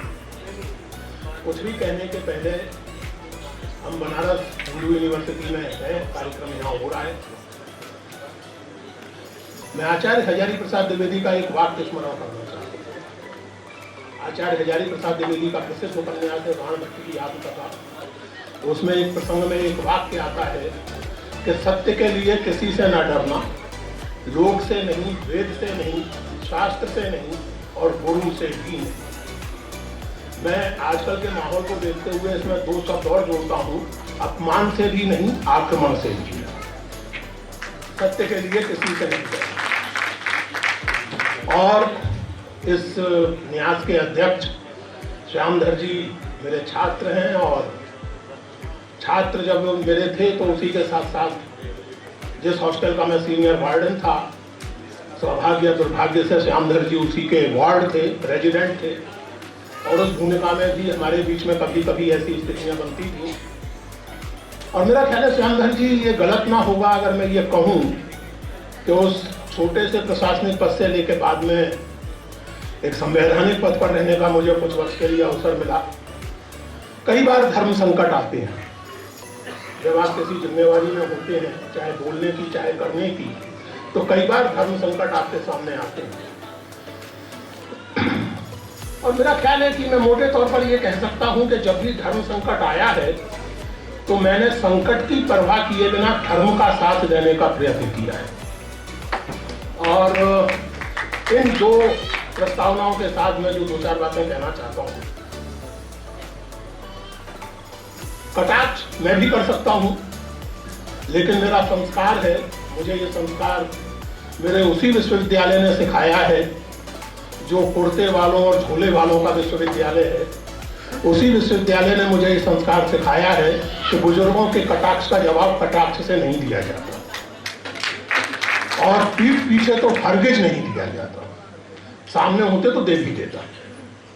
इसलिए मैं उस कटाक्ष का कोई उत्तर नहीं। मैं जो बात कहना चाहता हूं दोस्तों, और हो सकता है कि मेरी बहुत सारी बातों से आपको बुरा लगे, तकलीफ हो, और अगर मेरी बातों से आप लोगों को कुछ विचार करने की उत्तेजना मिली तो मैं अपना बोलना सार्थक मानूंगा। आपको बुरा लगे उससे मुझे कोई फर्क नहीं पड़ता, आपकी भावनाएं आहत हो इसकी मुझे कोई चिंता नहीं है, आपका विवेक जागृत रहे मेरी चिंता ये है। और इसलिए शिक्षालयों की भूमिका, मैंने महामहिम राज्यपाल की उपस्थिति में भी ये बात कही थी, और मुझे अच्छा लगा कि महामहिम राज्यपाल ने कुलाधिपति की अपनी हैसियत से ये बात कही कि केवल बातें ना हो बल्कि कुछ व्यवहारिक बात निकले और वो मुझे आप सूचित करें ताकि मैं उसे लागू करने का प्रयत्न कर सकूं। मेरे हिसाब से महामहिम के व्याख्यान का टेक अवे यही था, और इसलिए मुझे लगता है कि ये सवाल उठाया जाना चाहिए कि हम राष्ट्र निर्माण में शिक्षालयों की भूमिका पर तब तक बात नहीं कर सकते जब तक हम राष्ट्र की परिकल्पना में, देश की परिकल्पना में, व्यवस्था की परिकल्पना में शिक्षकों की स्थिति पर बात न करें। और इस पर बहुत ज्यादा थ्योरेटिकल फंडे रहने का मेरा कोई इरादा नहीं है। यहाँ जिन भी माँ बाप की बेहालायक लड़कियां हैं वो अपनी अंतरात्मा में झांक करके पूछ लें और मेरे सवाल का जवाब उन्हें अपने भीतर मिल जाएगा कि उनमें से कौन अपनी बिटिया प्राइमरी स्कूल के मास्टर को देना चाहे। ये सवाल अपने आप से पूछ लीजिए तो इस समाज में, इस देश में स्कूल टीचर से लेकर यूनिवर्सिटी टीचर तक की हैसियत आपके सामने आ जाएगी। इसलिए हम शिक्षालयों की भूमिका पर बात करें, शिक्षालयों के साथ हमारा क्या सलूक है, यानी समाज का क्या सलूक है, सत्ता का क्या सलूक है, इस पर भी बात करें। और ये बात, ये चिंता कोई आज की चिंता नहीं है। ऐसा नहीं है कि इस देश में सारी चिंताएं और सारे काम पिछले 3 साल में हो गए। 3 साल के पहले भी इस देश में कुछ हुआ करता था, तो ये चिंता बहुत पुरानी है। आजादी के तुरंत बाद राधाकृष्णन कमीशन बना था, सन 66 में कोठारी कमीशन बना था। उन कमीशंस ने जो चिंताएं प्रकट की, जो सिफारिशें की, मैं उनमें नहीं जाना चाहता। मैं 1954 में लिखा हुआ एक निबंध याद करना चाहता हूं। 1954 में रामधारी सिंह दिनकर ने एक निबंध लिखा था, और मुझे लगता है कि हमारे राष्ट्र निर्माण की सबसे बड़ी विफलता अगर कोई है तो वही। दिनकर जी के उस निबंध का शीर्षक ही अपने आप में सारी बात को व्यंजित कर देता है। उस निबंध का शीर्षक है नेता नहीं नागरिक चाहिए। आज 2017 में भी आप जानते हैं कि नेता कुकुरमुत्तों की तरह नजर आते हैं, जिन्हें नागरिक कहा जा सके ऐसे लोग किसी भी नगर में उंगलियों पर गिनने लगे। ये इस देश के राष्ट्र निर्माण की सबसे बड़ी, हम नागरिकता का बोध उत्पन्न करने में असफल हैं। हमने लोगों को, मनुष्यों को जातियों में, धर्मों में, परंपराओं में देखा है, लेकिन एक लोकतांत्रिक राष्ट्र में आप जो भी कुछ हो, सबसे पहले और सबसे पीछे आप, जहां तक व्यवस्था का सवाल है, आप नागरिक होते हैं, आपको नागरिक होना चाहिए। नागरिक के तौर पर आपके कर्तव्य होते हैं, नागरिक के तौर पर आपके अधिकार होते हैं। और दिनकर जी सब 54 में ये बात लिख रहे थे, तो एक तरह से वो बहुत दूर की चिंता प्रकट कर रहे थे कि हमने पिछले 6-7 साल में, 54 की बात है, देश आजाद हुआ है 47 में, लेकिन ये विफलता हमारी लगातार बढ़ती चली गई है। हम कितने भी समृद्ध हो गए हों, कितने भी संपन्न हो गए हों, लेकिन कहीं ना कहीं नागरिकता बोध का लगातार क्षरण है। अज्ञेय के शब्द याद करें, एक और महान हिंदी लेखक, तो हम एक आलोचनात्मक राष्ट्र का निर्माण करने में असफल रहे। हम एक ऐसे राष्ट्र का निर्माण करने में असफल रहे हैं जिसमें आलोचना का अर्थ निंदा या गाली गलौज ना माना जाता हो, जिसमें आलोचक की नियत पर संदेह ना किया जाता हो, जिसमें असहमति को अपराध ना माना जाता। हमारी विफलताएं ये हैं, और इन विफलताओं से निपटने के लिए अगर हम, यहां बिल्कुल सही बात है, बहुत सही कही गई ये बात कि संस्कार, अक्षर ज्ञान शिक्षा नहीं होती, शिक्षा होता है